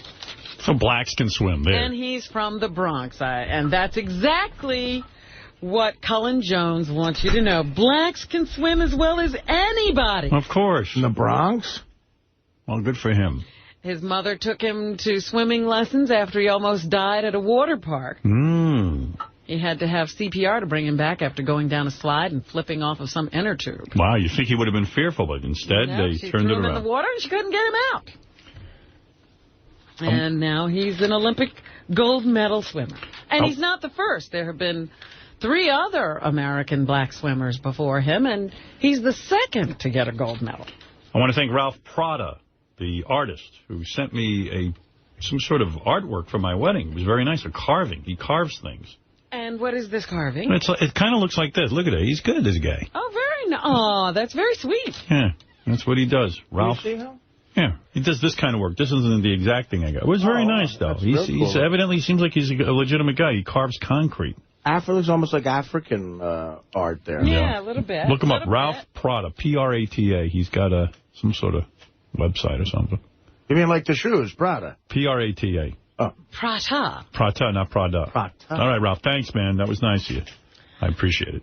And Michael Phelps, are you getting familiar with that name? Yes, that's the swimmer, right? That's right. He's also an American swimmer, and he now has 3 gold medals on his way to trying to capture a record 8 gold medals in one Olympic. I see the shape these cocksuckers are in, and I go, boy, I wish I had swam. But I really do. He does have a rather odd body. Oh, he does? Good. He's very muscular, but his torso is very long. And you mean like Fred? And he wears a size 14 shoe, so his feet are like flippers. He's got a fish-like body. Yes. Well, that's not fair. They call it a dolphin-like grace. He's got like fins. Chicks don't dig that. That's just weird. Well, you know what? He should stay in the water. Yeah, we know what chicks dig. Right. They dig what we have. Chicks like me better than that The moment he comes out of the water and starts trying to talk, you're like, he's not so great. It sounds like J.D. I have a more normal body, and I'm way more clever. Fuck him. So good for you, Michael Phelps. Keep Congratulations. It up. Go for it. Are we winning the most gold, America? No, I think the Chinese are ahead of us. That sucks. It better be. Someone's going to get killed over there if they're not. Hey, those people you always die. think if they don't do well, they'll probably get beaten or something. We beat your feet and bind them. Like what Hussein's kids, Uri and Uy, whatever they used to do. Those poor athletes, they would come in. When they'd lose at the Olympics, we'd torture them. Yeah. And all of their athletes were tortured. They never won any gold medal. Oh, I know. They would come in second at a soccer game, and Uri or Uy would have them down and on the rack. Are you kidding? You know that I was just telling the story. The 7-year-old uncute girl. That uncute girl's in jail now making sneakers. You make sneaker. You got crooked teeth. But just think, if you're an Iraqi athlete, that's a misfortune. You make sneaker in prison camp. You not cute. You ugly. You come out sing behind curtain. Imagine? Yeah, you get braces or you go to work. Stand behind this curtain and sing. You embarrass party. You're disgusting. I like that they call it the party. Meanwhile, there's no party going on. Nobody's having a party. You joined the party. Welcome to the party. That's some party. We're a real party. How does that word become a party? The Communist Party. Party. We communists know how to have a party. Oh, some party. Good news. We modern now. We not kill you for being ugly. We enslave you. At our party, good news. If you ugly, we bury you alive. Our Chinese sounds Spanish. A lot of hey, man, you going to jail now? I'm Chinese. All of a sudden, he's turning into the Frito Bandito. Ants. All right, anything else? Eventually, they're going to turn into, yes, you are the Chinese. I love to be Chinese. A lot of our characters run into one another. They all eventually become Kennedys. Yeah, I was going to audition for one of those improv groups. Put the cute chink out there. All right, anything else? Well, here's Michael Phelps speaking, just in case you haven't heard him. 2-8. Give a shit. 2 what? 2-8. I wouldn't win. It's a pretty amazing accomplishment, and I didn't even know what it was until earlier in the year. But you good swimmer. You swim for China. You good. How you teeth? You are a good swimmer. Ever drowned the ugly gal? You're a good swimmer. Phelps now has 9 career Olympic gold medals, tying the all-time record shared by U.S. swimming great Mark Spitz, American track and field star Carl Lewis. He good. And some former Soviet gymnast and a Finnish runner. Wow. So he's in the record books again. Smashed his own world record in 200 meters last night. We got that little girl, Butterface. Get her off stage. Embarrassed party. Everything cute but her face. She good for a Butterface contest on Howard Stern show. She get gold medal, Butterface. Yeah. Well, see, there is somewhere she can compete and make China proud. She's not cute. I don't feel there's a lot of Butterfaces in China. Hayden Panettiere, you know that name? Heroes, the girl's the cheerleader. She is the cheerleader on Heroes, and unfortunately her dad is not a hero this morning. I like her spankies. He was arrested for punching Hayden's mom. You know the little panties cheerleaders wear? You know they're called spankies? I didn't know that. I didn't know. How do you know that? Because Beth told me she was a cheerleader. She goes, yeah, I had to wear my spankies. Oh, that is I the go, hottest. why don't you put your spankies on for me? Oh, that was the hottest thing ever. This family is quite a little family. The dad is 5'7" and 155 pounds. Oh, like Evan. Yeah. And they say the family was out at Eva Longoria's restaurant where she was having some She has a fundraiser. restaurant? Is that broad, like, did she ever sit still? No, it's called Besso, I think. No, she's probably the worst fuck ever, that chick. I hope so. Stop that. Just because you can tell she's not into fucking, she's into her. In China, we put her in jail. Yeah. For being hot. You bad fuck. You go to jail for bad fuck. You cute, but bad fuck. Well, I bet you she's they good. were there for a fundraiser for some anti-whaling organization that Ava is sponsoring. I don't like the anti-whale people because, they're for the whales. They're for the whales good, all and right. against whaling, which is catching the whales. Oh, okay. I'm against whaling, I think. Yeah. I mean, I probably could be persuaded to be into whaling. I'm kind of against it. I like the whales. You don't like sharks. You can go find all the sharks you want. I wish they'd kill every shark. Don't hunt the whales. I wish we could just shoot them all. I wish they could find a drug to give all the sharks. Well, here's what happened. Apparently, at the party, Hayden's dad felt that the wife was disrespecting him. Well, it happens. So when they got home, an argument ensued, and apparently he hit her 3 times with a closed fist, raising some bruises. And at about 3 a.m., she called the cops, and he was taken off because of the obvious damage to his wife's face. Right. So, poor little cheerleader. Oh, that sucks. I mean, there was obvious damage. Oh, he hit her pretty hard. He had been, she had been hit. We don't know who hit her. Oh, I mean, there's been no trial, but that's like that. Joel Steinberg used to punch that head in us bomb. She looked like she had a cauliflower ear. I mean, what happened to the days when guys would look like a boxer. Guys would make it look like they didn't hit anything. She really looked like Vito Antifermo after like a few rounds with Hagler. She had that flat nose from so many broken noses. Yeah, oh, God, remember that? Like, what a monster he must have. Just a complete monster. He bad man. Yeah. You, I don't hit gals. You had a nose bomb, too. She bad. She ugly. Let me see. The man who killed John Lennon is trying to get parole again. Yoko's like putting her foot down and saying, no way, Jose. This is the 5th time he's been up for parole. Yeah, I don't want him out of jail. And Yoko Ono says, look, it's not about punishment. There's so many people who don't like him. He could be in danger. Right, yeah, we're worried about him. Out walking the street, and she'd rather not see that. Meanwhile, he gets to fuck his wife once or twice a year. He gets to spend 44 hours straight with his wife in a special modular private home-like setting once a year, according to officials. And he's been able to do that for about 16 years. And the other thing with the Chinese, too, they eat dog. And they're trying to hide that over there during the Olympics. But they do. They eat dog, man. That's now they can't find any snacks over there. Right. They don't want you to know what they really eat. And they eat weird shit. And they don't seem to even have any compassion. Don't they eat like shark fin soup? Like, they'll cut the fin off the shark and then throw. I mean, not that I give a shit about sharks, but. Well, they're very superstitious people. Yeah. And so they believe that you get special powers from different animals. And so they're always running around, killing tigers and... baby dolphin, all kinds of endangered species so they can get, eat fried baby. Get good luck or something. After years, though, where no one gets special powers from it, don't they give up? Yeah, I don't know. Not one guy got a hard-on from the fucking fin of a shark, and yet they keep killing, they eat tiger balls. Or they'll get, the horn of a fucking elephant. Right. For millions of years, no one can fly from shark fin. If you eat elephant tusk, you'll fly.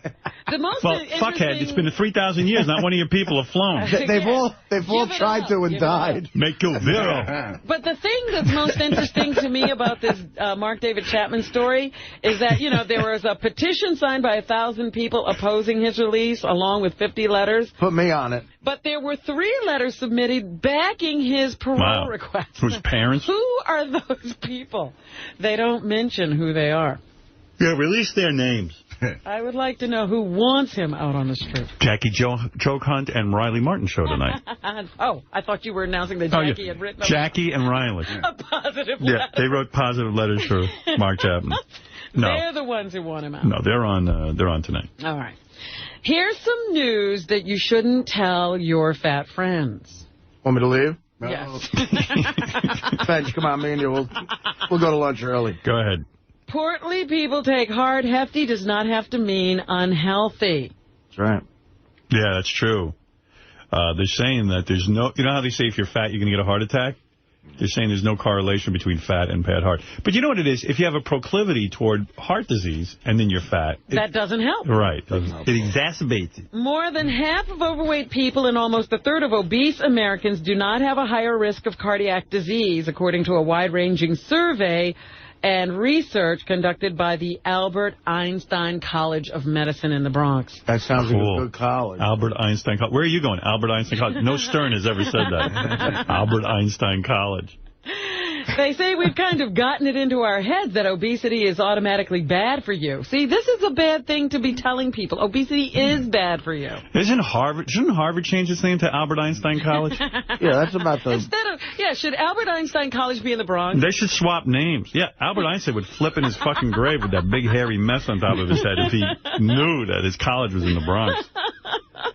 But this study shows that there is a subset of obese individuals who don't develop adverse effects. Although if I saw a resume with Albert Einstein College, I'd go, wow. What'd you have to do to get in there? You're a genius. They should just rename it. I'm a fucking genius college. Do you really think? I'm just going to put that on my resume from now on. Who's going to check? If I started a college, I would call it Genius College. Everyone would want to go there.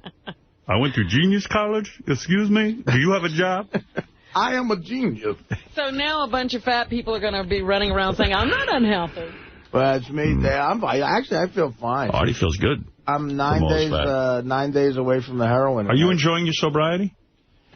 Yeah. I'm enjoying my sobriety. Is there any fun in it? Like, are any cobwebs, or is it torture? I constantly want to do heroin. Really? Like right now. Like right now, you're dying to do something. Oh God, would I love to do some heroin right now. I really would. Well, what are you going to do? You can't do it. There's got to be something else you could keep you busy. Yeah. But really, I mean, can you imagine a life with supermodel? Yeah, could someone let Artie fuck a bunch of supermodels? You know, Tom Brady's probably not doing heroin because his mind is on Gisele Bündchen's squad. But do you really think you'll be happy with a life without booze, without Jack Daniels? I don't think it's possible at this point. I think he's only 9 days into it. I'm 40 years old. You can't change me. What am I going to do? I love people who say, why don't you hike? Why don't you go fuck yourself? Yeah, hiking. Let's see, hiking or heroin? Yeah. All right, Robin, what else is in the news? Oh, I got therapy today. There you go. And then, 2.5 hours, I heard. Yeah. I got 2.5 hours of therapy. Oh, good. And then I'm hosting a screening with Baba Booey, and then I'm doing a set at the Comedy Club. That'll be fun. Yeah, I won't have my mind on heroin. I'm getting tattooed. Well, that's right. That's the big day today, huh? When? Right after? See this finger? It's never going to look that slim. It's going to be a little permanent ring on there. Tomorrow we're going to have that. Yeah, tomorrow. You're going to be looking at a different guy. See it tomorrow. It's all in one day this can be done, obviously. Yeah, right? I'm doing a little thing. It's not like a sleeve or anything. It's going to look like a piece of snot on my finger. It's not going to be any big deal. Well, you're going to see Tropic Thunder, true? Is that the screen? Well, I'm hosting. You'll love it. I don't know if I'm going to stay. Stay. It's funny. Oh, it's so funny, Artie. You'll enjoy it. It depends on how tired I am. Robert Downey Jr. is funny. You got it. Jack Black's funny, too. I do want to see it. Ben Stiller's good, too. He's really good. Yeah. It's he good. wrote the darn. Yeah. All right, what else, Robin? Preppy killer Robert Chambers is headed back to prison, which is a good thing. He has pleaded guilty to a felony drug possession charge in a Manhattan Supreme Court and is getting 19 years as a result. This guy just never learned. He came out of prison, continued to get into trouble. He's 41 years old. Wow. He faced life in prison had he been convicted, so he decided, I guess, to plea bargain and will do 19. Oh, my God. Imagine that. 19 fucking years. Hey, look, man, he's I'm all for this douchebag going to prison forever, but it's like that law, possession. He was of dealing, drugs. though, wasn't he? He was Yeah, was he dealing? His girlfriend had turned their one-bedroom apartment into a drug den, out of which they peddled cocaine, crack, and marijuana. Well, that's a different story, but like that whole thing about, if you get caught with a joint, technically it's against the law. It's a weird law. Because, like me, by going to rehab, I'm admitting I wasn't found with it on me, but I'm admitting I had it. Right. Why, if you get caught with it, should it be any different? It's just if you're a drug addict. Well, because you're making money off of it, I guess. No. There's possession with intent to distribute. That's a different thing. But just possession, it's like you're going to load up the jails with junkies. That's kind of stupid. I wonder if it's like really tough in prison when you have a nickname, like you're the preppy killer. You know what I mean? Yeah, you want a cooler name than that. Anything preppy killer. I think I'll beat the piss out of you. Well, I heard he got a couple of early on there when he first went in. He got the shit kicked out of him a couple of times, but then he went into solitary. Yeah, but he must have gotten to be pretty tough. The 19-year, 4-month sentence includes 6 years for roughing up a cop when he was arrested. Boy. He's learned a lot in prison. Yeah. What else you got, Robin? He's going back to school. Right. As they say. Yeah. There's an evil streak in that kid. You could tell, man. Not a good guy. But he has a girlfriend. Yeah. Yeah, they all do. See, JD, there's hope. He'd get a girl. OJ. Bin Laden moved to this country. He'd have a girlfriend. Of course, it's all about fame. Right. Look, I'm getting laid. You think Bin Laden would get laid a lot? Oh, absolutely. Yeah.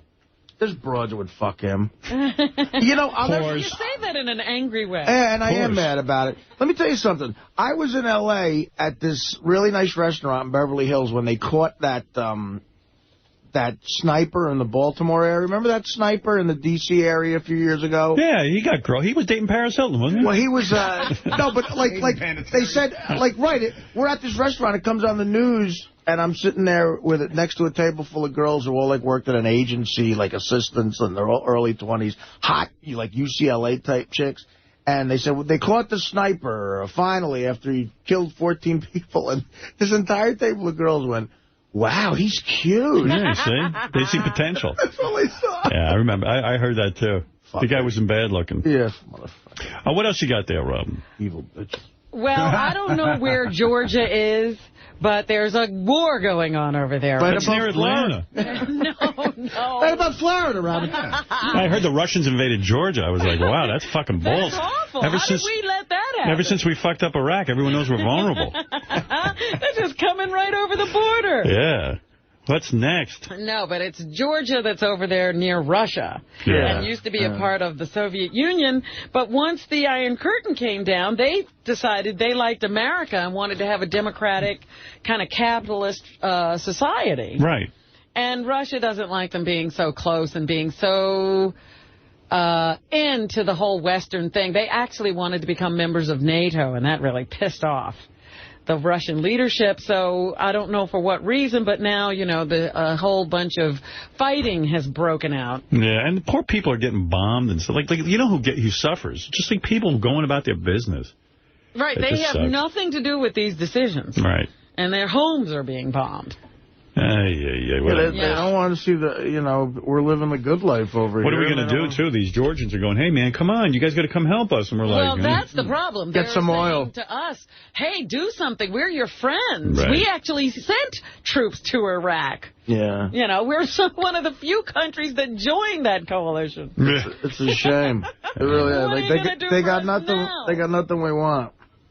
So the president has, said some pretty harsh words to the Soviet leadership. Stop it. We come after you, but we're a little overburdened right now. Yeah, right. And I got 2 more months left, and then I could just go to Texas forever, so I don't care. Right. And the Russians have now announced that they are ending the military operations in Georgia. The Kremlin has confirmed the decision has been made. A spokesman for the Kremlin says the president, Dmitry Medvedev, told his defense ministers, quote, I have taken the decision to bring an end to the operation to force the Georgian authorities to peace.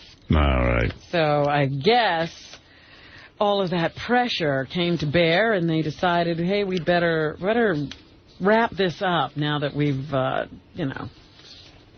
caused a bunch of panic and havoc over there. Too bad I'm not president. I just act like I hadn't heard about it. Every time they call me, I go, I didn't know about that.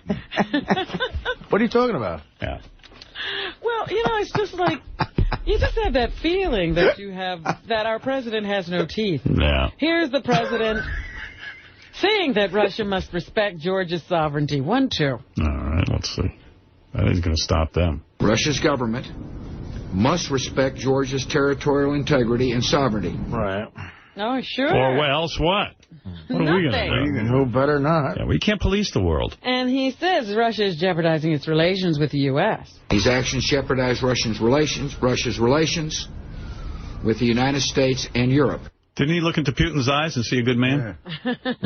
What happened to that? He saw a guy he could work with. I've seen a nice feller in that Putin. Meanwhile, what's presidential... that? Who's on? What? I can't hear you. Bad phone connection.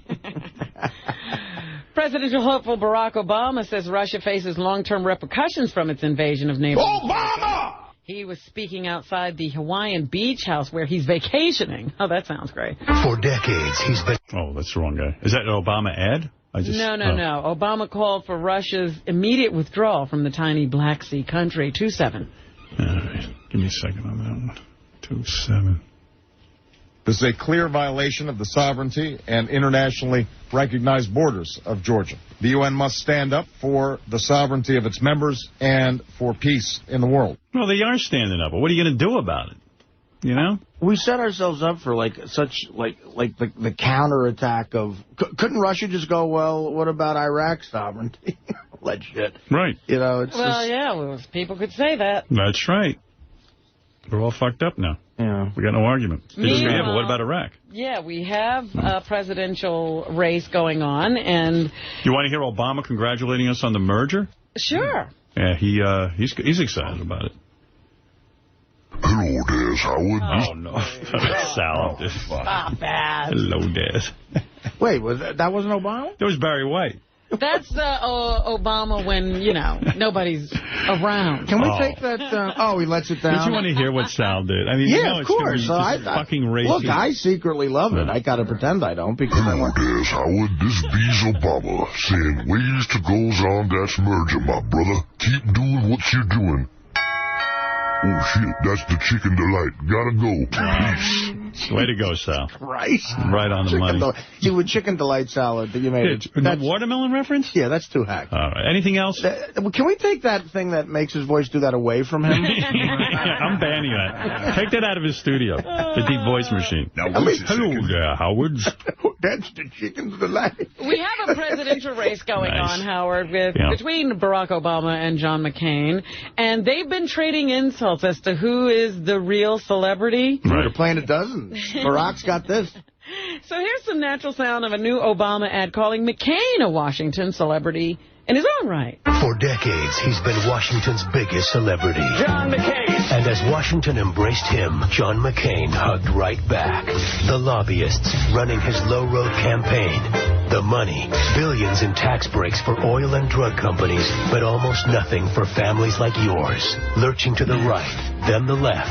The old Washington dance, whatever it takes. A Washington celebrity playing the same old Washington games. I'm Barack Obama, and I approve this message. It's getting ugly. I like it. What are they going to do next? I'm telling you, play the dozens. John McCain's mama is so ugly. Anything else, Robin? The Special Olympics is upset with Tropic Thunder. Why? The movie that Artie's taking some troops to today. They say they pick on the disabled in this movie. Here's the Special Olympics chairperson, Tim Shriver, who, you know, really is a Kennedy, isn't he? Right. He says that Tropic Thunder makes repeated use of offensive words. 1-8. Two characters talk about playing retards, and... That's the funniest scene in the movie. Robert Downey Jr. goes... Ben Stiller did a movie. They were all actors playing actors, and Ben Stiller does a movie, like a movie of the week, where he plays a retard. And he goes, "You did it. You made a big mistake." He goes, "You went full on retard. You never go full retard. Don't go full retard. That's why your career's messed up. You always play like a slow adult, not a real retard." He's so right, you know. And these people don't get that that's a character they're playing? But, you know. It's the R word they're offended by. You know, I wouldn't worry about that, though. But retarded people are never offended because they don't even know about it. They don't know until you it's tell bad, them. Yeah, don't tell them we're doing this shit. Here's Tim Shriver again saying the R word is used in everyday conversation. It's used on news and in entertainment. It's used by people in casual conversation. They never think twice about it. Our goal is to change that. Oh, God. Now we've got to get rid of the R word? Listen, I'll tell you what. I asked Gary the retard about it, and he said that he would be upset if you told... He lost his title? Really, Gary the retard. Yeah. He likes it. First, the N-word's gone, retard's gone. Let's just stop all fun. What is left? Ben Stiller says he didn't mean to offend anybody when he was writing. It was not meant to offend anybody, and when you're making an R-rated comedy, sometimes that happens, but I was really clear in our point of view where the humor was coming from, and to the expense of the actors in the movie and the characters in the movie. Right. I've been telling you, George! They're playing dumb guys. And Jack Black says Tropic Thunder is just trying to have fun. There's certain things, that are taboo that you're not supposed to say, but if you say it with the right attitude behind it, which I think we had, which was, not looking to hurt anybody, just looking to have some fun. Yeah, me too. I'm never looking to hurt anybody. Yeah, these I'm guys... looking to have fun, too. That's right. I like that. And you don't get away with that shit, but Jack Black and Ben Stiller, they'll get away with it. Yeah. Like, I'm going to say that. Yeah. I didn't look to offend anyone. I'm just going to have some fun. Right. I like that. You know, there might be something to that. Would it be great if Ben Stiller just came out and said, "You know what? I hate retards. Yeah, what they should be, I want them locked up in concentration camps." That's why I wrote this. Yeah, get it? That'd be funny. How's that sound? He should get worse. All right, anything else, Robin? Yes, you know. Shut up. Steroids in sports, it's always been a controversy. And now in Berlin, a former athlete says sports steroids changed him from a woman to a man. Heidi Krieger proved herself as one of the top athletes in the 1980s, winning medals in the shot put for East Germany. Right. Now the former sports star looks disdainfully at the awards, dismissing them as doping medals and honors that turned a woman into a man. Wow. She says that her physique changed drastically, as did her feelings. So she went from feeling like a woman to feeling like a guy. I felt much more attracted to women and felt just like a man. My friend says she's both sexes. My friend says she's both sexes. No, she says that she knew she was not a lesbian, but the coach kept giving her these vitamin pills. They were actually feeding her oral anabolic steroids without her knowledge. I need to be on those. Did she get smarter and funnier? I'd like to be... I'd like to be more of a man. Maybe you should take that stuff. Yeah. There might be something to that edict of yours that you never leave home. Robbers armed with machetes hacked a U.S. tourist to death and seriously wounded his wife in an attack aboard the family's sailboat in northeastern Guatemala. Of course. I would never go to Guatemala. I never would. I would never even think to go there. What is Guatemala? Yeah, why would I go there? Where is it? I don't even know where it is. Honestly, I wouldn't go to Guatemala. It's like Pan-Asia somewhere. These kids get into scuba diving now, and all of a sudden pirates all over the fucking place. You know, there's still pirates. Anyway. Oh, yes, there are. And they got guns now, not swords. And they wear underwear when they're on their boats. A woman called from her hospital bed and said her husband was killed by 4 men who boarded their boat late Saturday while it was anchored. Pirates. Yeah, Guatemala, great place to vacation. They poked us and stabbed us with machetes, and they were asking for money, specifically dollars. Guatemala is somewhere you go as a punishment. True. You know? They apparently were unhappy with the take. They didn't have enough of those dollars. Mm-hmm. And, you know dollar. You have no dollar. That's why they got angry and, I guess, killed him. Stabbed her husband to death. Took his life. Recovering in the hospital. Terrible. Terrible way Wanted to have adventure, he got it. Yeah. You know, you're just Stay going home. to look for a good time. They're 66 and 67 years old. To my fans, they say, stay home. Listen to Howard. Thank you. Anything else, Robin? Awful. We were talking about James Cameron. Yes. What happened to that guy? This is the guy who made Titanic. Terminator and Titanic, made great films. And then he did Titanic, and he gets so caught up in Titanic, he can't stop fucking thinking about it. He's shooting all kinds of documentaries, trying to go find the darn thing. Guy's a big dummy. He hasn't made a feature film since 1997. Yeah, I'm telling you, he went off the deep end. Now, you see, PBS tonight, James Cameron's search for the Titanic. James Cameron searching for the lost treasure of the Titanic.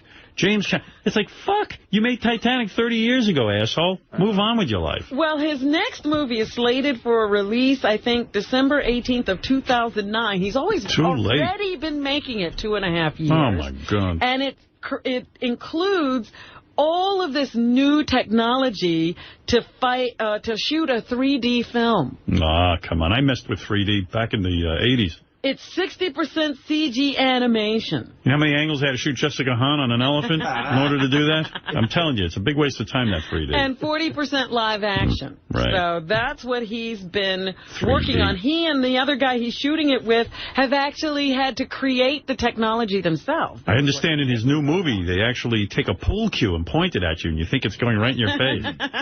All of that. All been perfected. Just for this. Isn't that great? You know what the D stands for in 3D, Tom? It's very dumb. You're absolutely right. Anything else, Robin? He does say he's still emphasizing the storytelling. He doesn't get caught up in the technology of all of this and the effects. The real question is, where does it go from here? He says they're looking at a situation for maybe 10 to 15 years down the road where most laptops sold will have these 3D stereoscopic screens, just like the ones he'll be using to shoot this movie. Good. And they will be stereo compatible. Most DVD players can run the stereo content. He can see this becoming more pervasive than anybody's thinking right now. Here, I want to give you this pool cue. Woo! I thought that was going to poke me in the eye. Wait a second. I'm going to put the cigarette out on your face. Look, there's a butterfly. Oh, my goodness. Anything else, Robin? Here comes my cock. Whoa. Look at those tits. Maybe the porn industry will take it up. 3D porno, there's something. Right. All right. Luke Wilson. Remember that name? Yeah. I guess he's all better. He's back in the movies. Henry Poole is Here. Is a new movie with him. I thought Owen Wilson was the guy. Luke is his brother, that's right. Oh, Luke's the brother, Luke's the brother that's okay. I'm sorry about that mistake. Yeah. Here's Luke talking to a reporter about his new film, Henry Poole is Here. Tell us the story, Tutu. It's well written and direct, and that you've got a guy that's like... Good. It's not Owen Wilson. Get to it pretty quick. All right. There's something coming out called Star Wars, The Clone Wars. Yeah, I saw the preview of this. Oh, man, it looks so dumb. It's like this guy fucked up the whole Star Wars thing. He should have stopped after the first 3. I mean, Jesus, now it's a Star Wars cartoon, and it looks really bogus. Yeah, Lucas I think it's being directed by a guy named Dave Filoni. Filoni? Really? Well, I love Filoni's work. Here's here's Dave discussing the idea of Clone Wars. Every Star Wars fan, that you might ask, what's the Clone Wars? Seem to have an idea about these battles, even before the prequel films. See, you should know. But I'm talking prequel now. I'm talking Star Wars. And everyone knows about the Clone Wars, but what you didn't know... Shut up. Hi, I'm Gamorrean Guard. Okay. I was going to say, Gamorrean Guard is very excited. Oh, my God, I'm online already. I am Darth Nihilus. This is Darth Nihilus. No, do you? Do you? Do you? Do you get laid a lot? Do you? No, do you? I'm sorry. Do you live with your mother? Yes, do you? And I love it when Gary Garver gets so mad. Hey, fuck you, man. I'm just fucking motherfucker. Hey, man, fuck you. You're the one in the mask. All right, so. Yeah. I don't look like a jerk like you. Dave, on the scope of the film. It's called Star Wars, and when you have the name Star Wars and Lucasfilm, people have an expectation to see something. No, at this point, our expectations are pretty low. No expectations. We saw the last 3 movies. Incredible. It's demanded of by the audience. So we are doing our best to have these grand-scale battles. You will see numbers of clones fighting like you saw on Geonosis. Yeah, but it's a cartoon. All right. Yeah, that's easy to do. And... Oh, did he say we're going to be at Geonosis? Oh, cool. I didn't realize it took place on Geonosis. Yeah.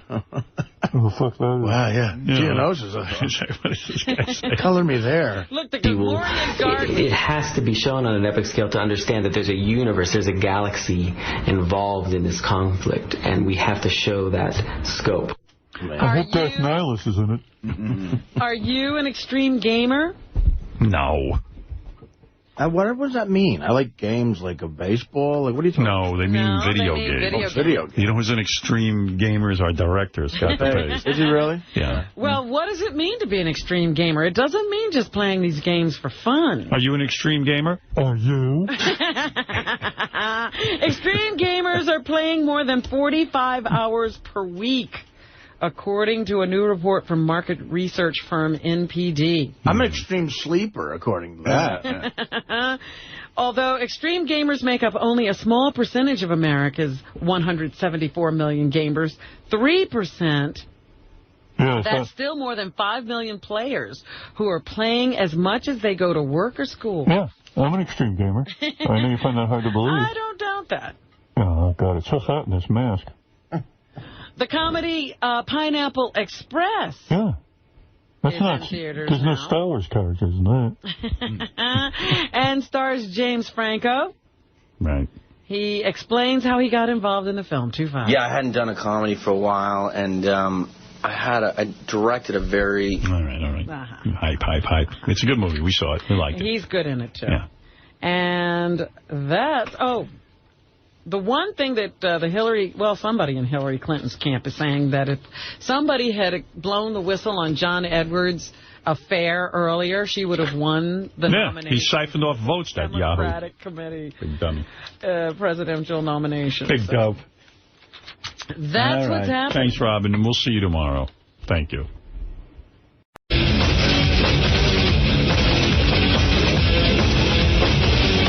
Hey, what's this?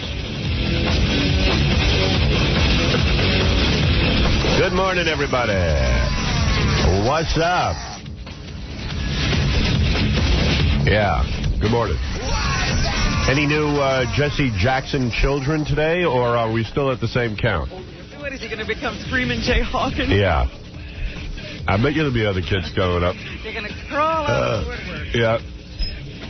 So far, just the one, according to my sources. Yeah, but everybody's looking at the money trail now. Yeah. And what? $40,000 in moving expenses. Yeah, where did he get that money? Did he move to Mars?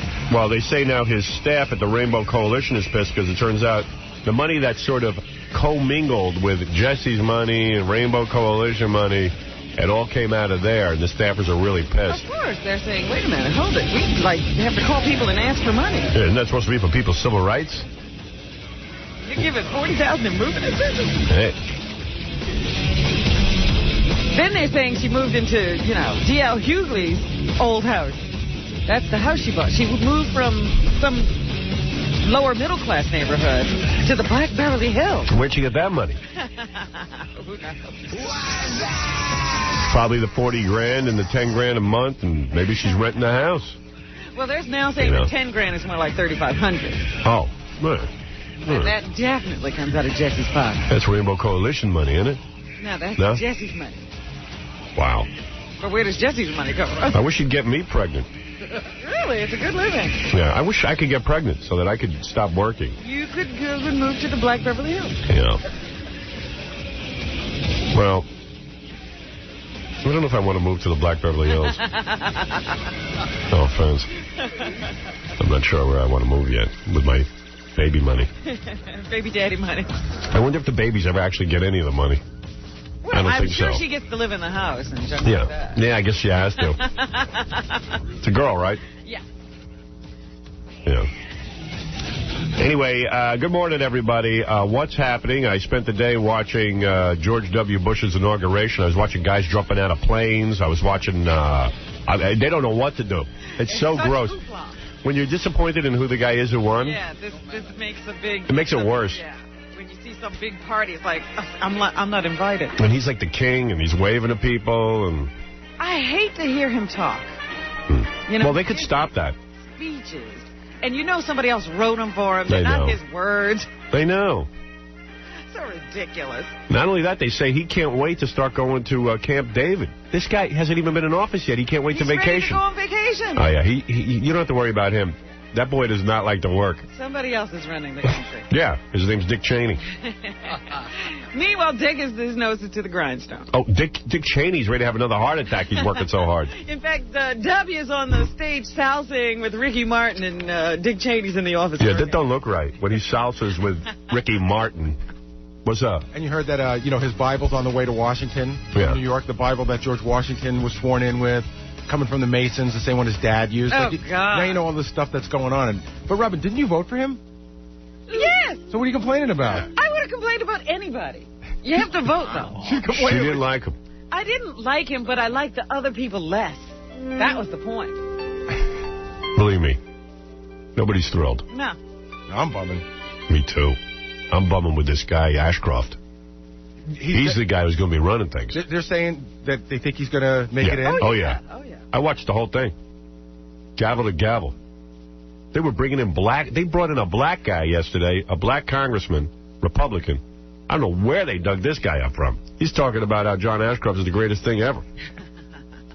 That one black Republican congressman? Where they found this guy, I don't know. My friend John Ashcroft. Like, what the? Somebody check this guy out. Where'd they find him? John Ashcroft probably is his friend. Yeah. But he's the only black friend he has. Yeah. Well, evidently he does a lot of stuff with the blacks. But, yeah. Especially keeping judges out of judges. Yeah, right. Yeah. I got to tell you, his music is very funny. Yeah, huh? John Ashcroft has an album. Of John Ashcroft. He's got an album, this guy. Oh, yeah. He sings and writes music, as a matter of fact. No, let me see if I have it here. Singing Senators, I think it's called? Yeah. Singing Senators. Yeah. One is Turn Your Radio On. Music sounds 100 years old. Here it is. Well, you're dirty and sweet, flat and black, don't look back and I love you. So in love with yourself. Well, you're slim and you're weak, take up the beat, cause the hydra upon you. You're dirty, sweet, and you're my girl. All right. Let's see, let me see, the Singing Senators. Where the hell is that? Did you lose them? Yeah, I got them. I'm on top of the whole thing here. This is Friday, baby. This is my show. And listen to the music in the air. Turn your radio on. Turn your radio on. That's that for real. Yeah, they didn't do this long ago. They did this in December. Turn the lights down low. Listen to the Masters Radio. The Masters Radio. Turn your radio on. Listen to the Masters Radio. Well, you tell me what's going on. Wow. The Masters Radio. Here's another selection. Dig a little deeper in the well, boys. Dig a little deeper in the well. If you want to get... Where are these guys living? You tell me. What planet are they from? Cool drink of water, you gotta dig a little deeper. Gotta chop that wood and pick that cotton. Old time days, they won't be forgotten. Diddle-diddle-dee-diddle-dee-diddle-die. Way down south, forgotten. Holy mackerel. I wish I would in Dixie, hooray, hooray. I wish I would in Dixie, your mother. I'm moving to Black Beverly Hills. Jesse Jackson's baby. Jesse Jackson, baby. Jesse Jackson, baby. The Black Beverly Hills. Black Beverly Hills. Bang, bang, bang. Whatever. Who cares? I don't know anything anyway. Realize Jesse's a baby daddy? Yeah. Yeah. Hey, Tony. Yeah. What's up? Not much. How you doing? Well, I'll be just fine. What's up? Nothing, man. I'm just cruising up the road here. I drive a truck, and I heard y'all do your song yesterday against the Flutie Brothers, and I want to know if you could play Roly Poly sometime today. Oh, Hurdy-Gurdy, man. I'm trying to interpret this guy. Hurdy-Gurdy, that's it. Love that song, man. Thank you, bro. Right. Boy, another loser's request. Do we actually have that? Calling in and requesting the music. Oh, my The music of the losers. I think that's more frightening than George W. Bush being president. 1, 2, 3, 4. Damn, we're rocking. People are requesting losers. You might have to put out an album. We saved this? I want to go on tour this summer. Burn. I want to go on tour. Where? Clubs, small venue. Although we have a big sound. Yeah, what small club can handle it? Like a star in my backstreet. I opened my eyes to take a peek. To find that I was by the sea. Gazing. When the hurdy-gurdy man came singing the song. What do you say we go out on tour this summer, boys? They're ready. You're the stopper. Same vocal every song. Of love, the hurdy-gurdy, hurdy-gurdy, hurdy-gurdy, sang. Hurdy-gurdy, hurdy-gurdy, hurdy-gurdy, sang. Hurdy-gurdy, hurdy-gurdy, hurdy-gurdy, sang. Why don't we do a tour? We open up as the Backside Boys, and then we morph into the losers. Wow. We could be our own opening act. The mages pass, unenlightened shadows cast, down through all eternity, the variety of humanity. Then when the hurdy-gurdy man came singing songs of love,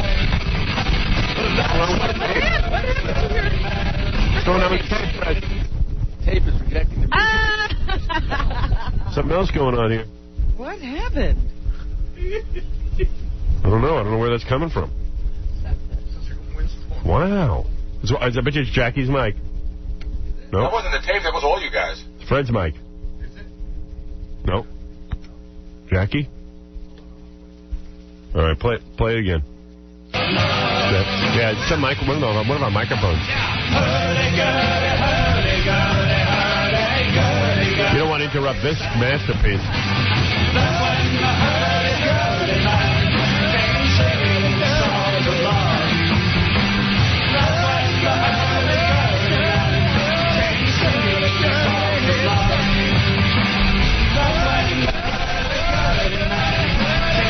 Sounds like something's about to go wrong again. Yeah.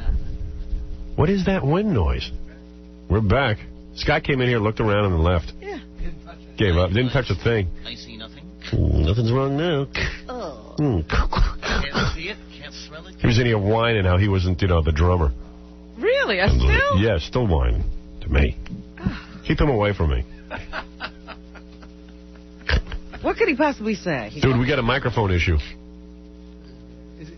I didn't really hear it clearly. Was it all the mics, or I thought it was just the cart? I don't know. No. It's not the cart at all. The cart's fine. It's something bothering it. Hello, when his brain starts working. Yeah, like, it'll be working about 3 o'clock this afternoon. He just started it. What do you think? What do you think's going on? I didn't hear it clearly. Of course you didn't. What was it? Well, if we knew, we'd be engineers. And what do we need you for? Supposed to be working. Everything was working an hour ago. You don't need me to drum. You don't need me to engineer. So I might as well leave. It was working 5 years ago. Yeah. I don't understand. Nothing changed unless you did something. Right. Con Edison. All right, let me take a break. We got a huge show for you today. Those of you who are fans of the Winfred's Money segment, that'll be happening today. Excellent. Oops, it's back again. That song is back again. Gossip Game with sexy Jamie Presley. She's a hot broad. I saw her picture. If she's anything like that picture, I want to ask her on a date. you might have a problem. That's right. I might have to have sex during the show with her if she needs it. Also, a man who wants to have sex with another man to prove he's not gay is finally... That today? That's finally today, yeah. I can't wait to meet this guy. Yeah. Next week, porn star Houston and her prom date Brad live. Also, my female superfan will be visiting. And Gary the Retard versus Beetlejuice in a test of wits. And then we'll be off to Los Angeles and Las Vegas. It's official now. We are going to Las Vegas. We are going. The Hard Rock Hotel. Then we move on to the East Studios for 3 days. And then a big party at the Playboy Mansion in Los Angeles. Wow. All of those shows are happening. It is on. I was in deep... I can't believe it. I thought that was not going to happen. I was in deep conversation, high-level meeting with 𝗦𝗵cie𝘄𝗿𝗍 yesterday where he finally made it all happen.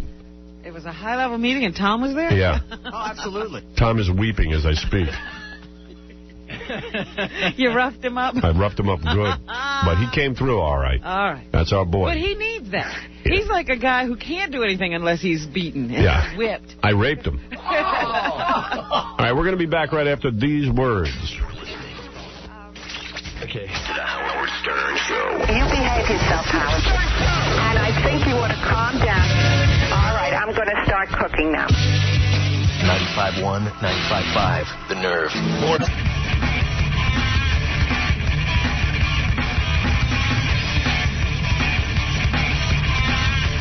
Howard Stern and Robin too. Jackie Fred and Mama Boo. They're all together every day. And Casey is kind of gay.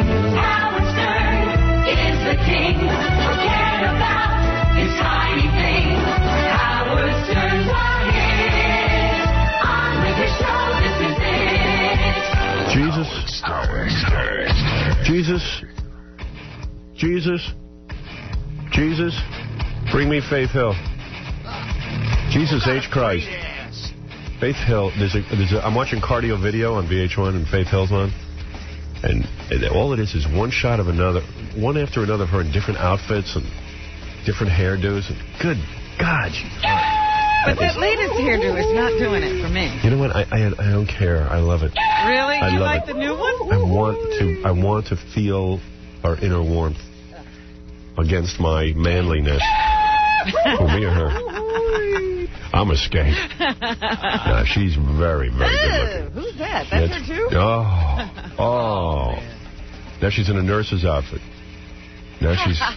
in an evening gown. Now she's a waitress. Yeah. Now she's got a Hollywood look. There's her biker look. Oh. Yeah. Oh, she's like a Barbie doll. You put the bike. All right, turn this crap right off. Turn it off. I can't take it.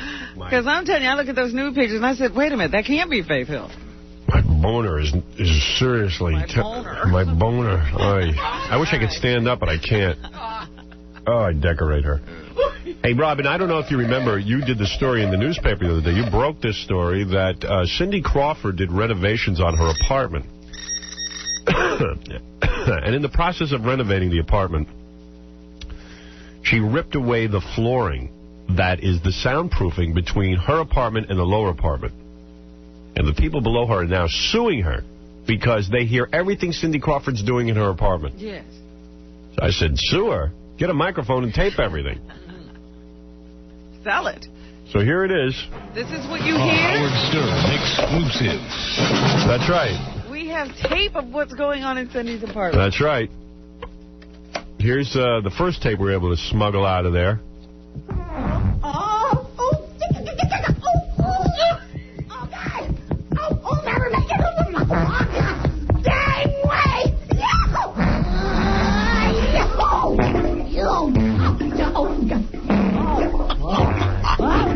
Here. There it is. I'm quiet, you can hear everything. Wow.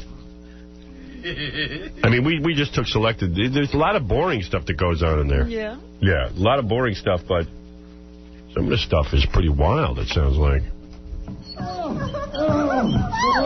Cindy! Cindy! Oh, you're so hot! Get up! What? You get up! What? Stop! Get up! Get up! Get up!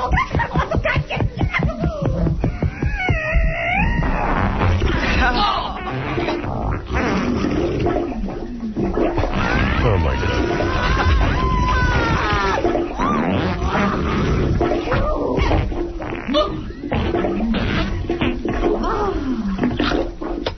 Wow. Must have been anal. No wonder the woman wants that soundproofing for beggars. Yeah, you try and sleep through that. But if I was her, I would just tape everything and then sell it to the National Enquirer. Get yourself a bigger apartment. Of course. That's terrific. I have tons of tapes from Cindy's apartment.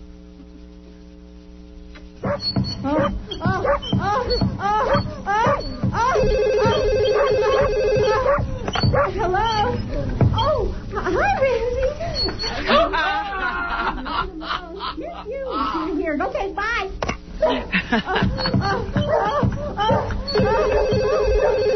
Who is it? People for the ethical treatment of animals? Well, sure I'll give. Lord knows the animals have sure been giving it to me.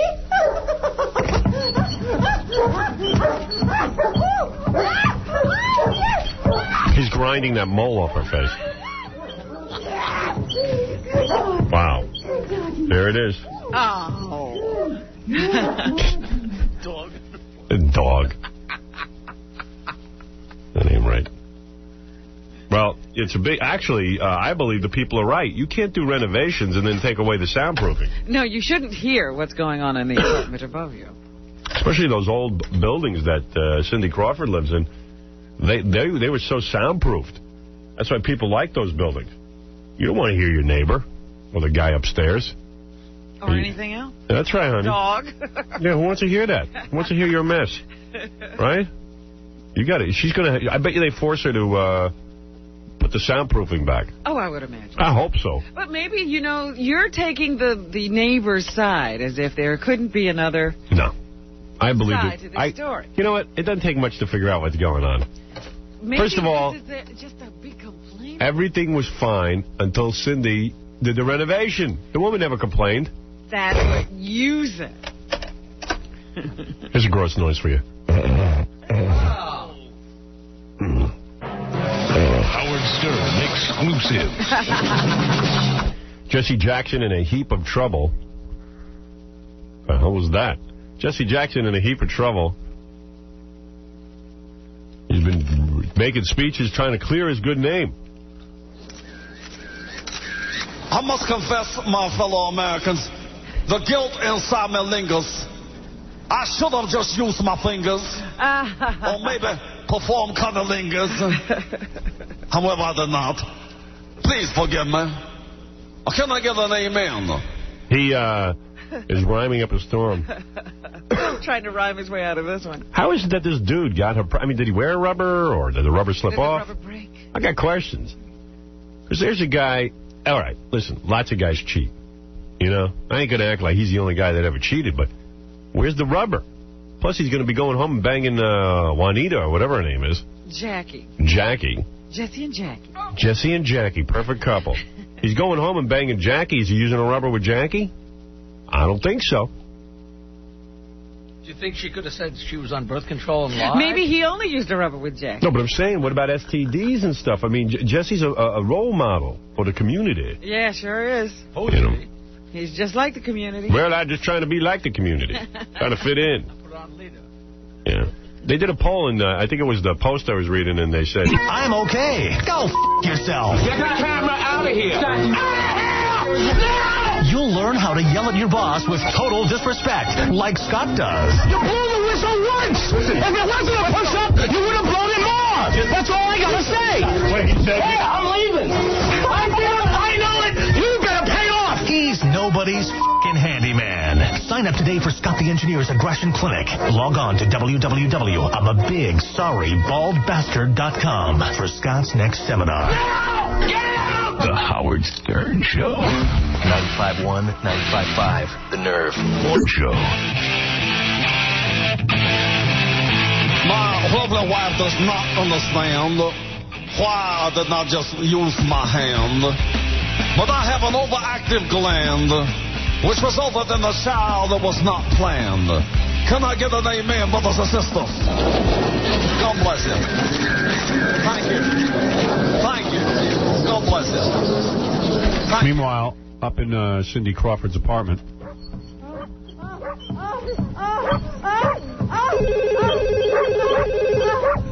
Hello.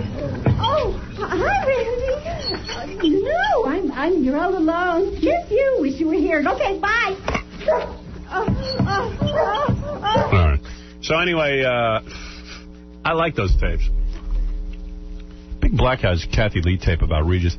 I guess she's still talking about him, but yeah, but it's always the same things. You know, I love Reg. Reg was great, and it was a great part of my life, and I'd do anything for him. But I'm an actress and a singer. Yeah, and it's really time. It was really time, and I don't miss it for a day. Right? Am I close? You just about got it right on the nose. Let me hear it. Right now. How's it going, bro? Play the tape. All right. It had to hurt your feelings when you had just left your show of, what, 17 years? I mean, 15 years. And you were promoting something wonderful because we had you on singing here. And you weren't invited back to go and talk about what you were moving on to the next phase of your life, onto your own show. I mean, where's your friends? Did it hurt your feelings? You know what? I just thought, the only power I have is over my own choices, and the way I act, and the way I respond to things. And why other people do the things they do that might seem mean-spirited or cruel or vicious or petty or whatever it is in life, I can't control. So I just give it up. I give it up and go on. And you know what? It's the only way you can be. Otherwise, you become malignant yourself. And I don't want to have cancer, whether it's physical cancer or emotional cancer. Oh, she's so wonderful. So you deal with the disappointment and you put it in a box and say, that's on them. That's not on me. Yeah, and then if you start wondering, why do people do the things they do? Do you think they have any points in it? With all these you'd have to ask them. I'm going to have dinner with Regis tomorrow night, so I'll ask them about it. What is that? What was that? Is that the first time you guys will have dinner since? Yeah, we've talked a couple of times. We haven't had a chance to have dinner, so I'm looking forward to it. You gonna put the question to us? No, because I really don't care. Yeah. I swear, you guys, I'm doing a children's album right now, and it is so God, the poor excruciatingly joyful for me to do it. Excruciatingly Even joyful. doing the movie where I played a completely soulless, moralist, amoral human being was fascinating to me. And those are all the kinds of things I've wanted to do that I didn't have the time to do. Just last week I was down in Florida. Frank took the kids home after the... Oh, everything is so perfect now. Excruciatingly joyful. Excruciatingly joyful. Oh. So joyful it hurt. Poor Regis has to go to dinner with her. She's probably like, come on, let's go to dinner. And then he has to listen to, I'm so happy now. Good. Well. This tape happened last week, though, so they went to dinner already. Oh, great. I guess everyone needs to know what was said. Oy vey. And then she sings the song. She has a new song out. Yeah. She wrote the song in a week. And now she's going to subject us to a children's album. Right. She tried everything else. Now maybe the kids. Didn't like her, maybe kids. Yeah, one of those new children's songs. All right, thanks, man. You don't want to hear that? What? Her new song. You have her singing? Yeah, she wrote it in 1 week, and she's debuting on The View. All right, let me hear it. That's funny. Here to perform her brand new song from her upcoming children's lullaby album, Every Day I Like You More. Here is Kathy Lee Gifford. She has new songs every minute. New songs every minute.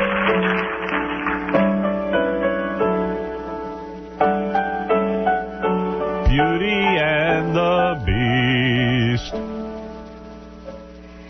You came into my life, and everything was changed. And everything was changed. My world too. Everybody told me. I love when you tell me. Everything would be. Yes, you told me. No one ever told me. how much change there'd be. The changes that we see. I knew that I would. Anybody can sing this crap. What took me by What kid is this for? I was going to say, what kid listens to this? Well, any child with a sense of wonder. I sing this to Cody and Cassidy, and their sense of wonder isn't. How much you'd help me see. This is child abuse. Yes, you see, Kathy Lee. How much you'd be teaching me.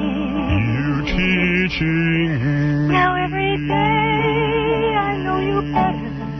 Your husband banged us, what I know, but don't be sad. Each day I understand. Yes, you understand what I know.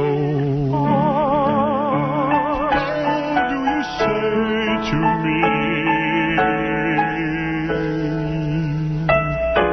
How do you say? Hey, I was singing with Kathy Lee. I was doing a duet. You are my lovely child. You gave Frank anal. You should have given him anal. You should have given him anal. You should have said to him, I'll give you anal. Now every day. Yes, every day. Is a day. She's playing the piano with her boobs. All right, it's enough. I'm going to vomit. And did you know Jamie Priestley's boyfriend used to be on MTV?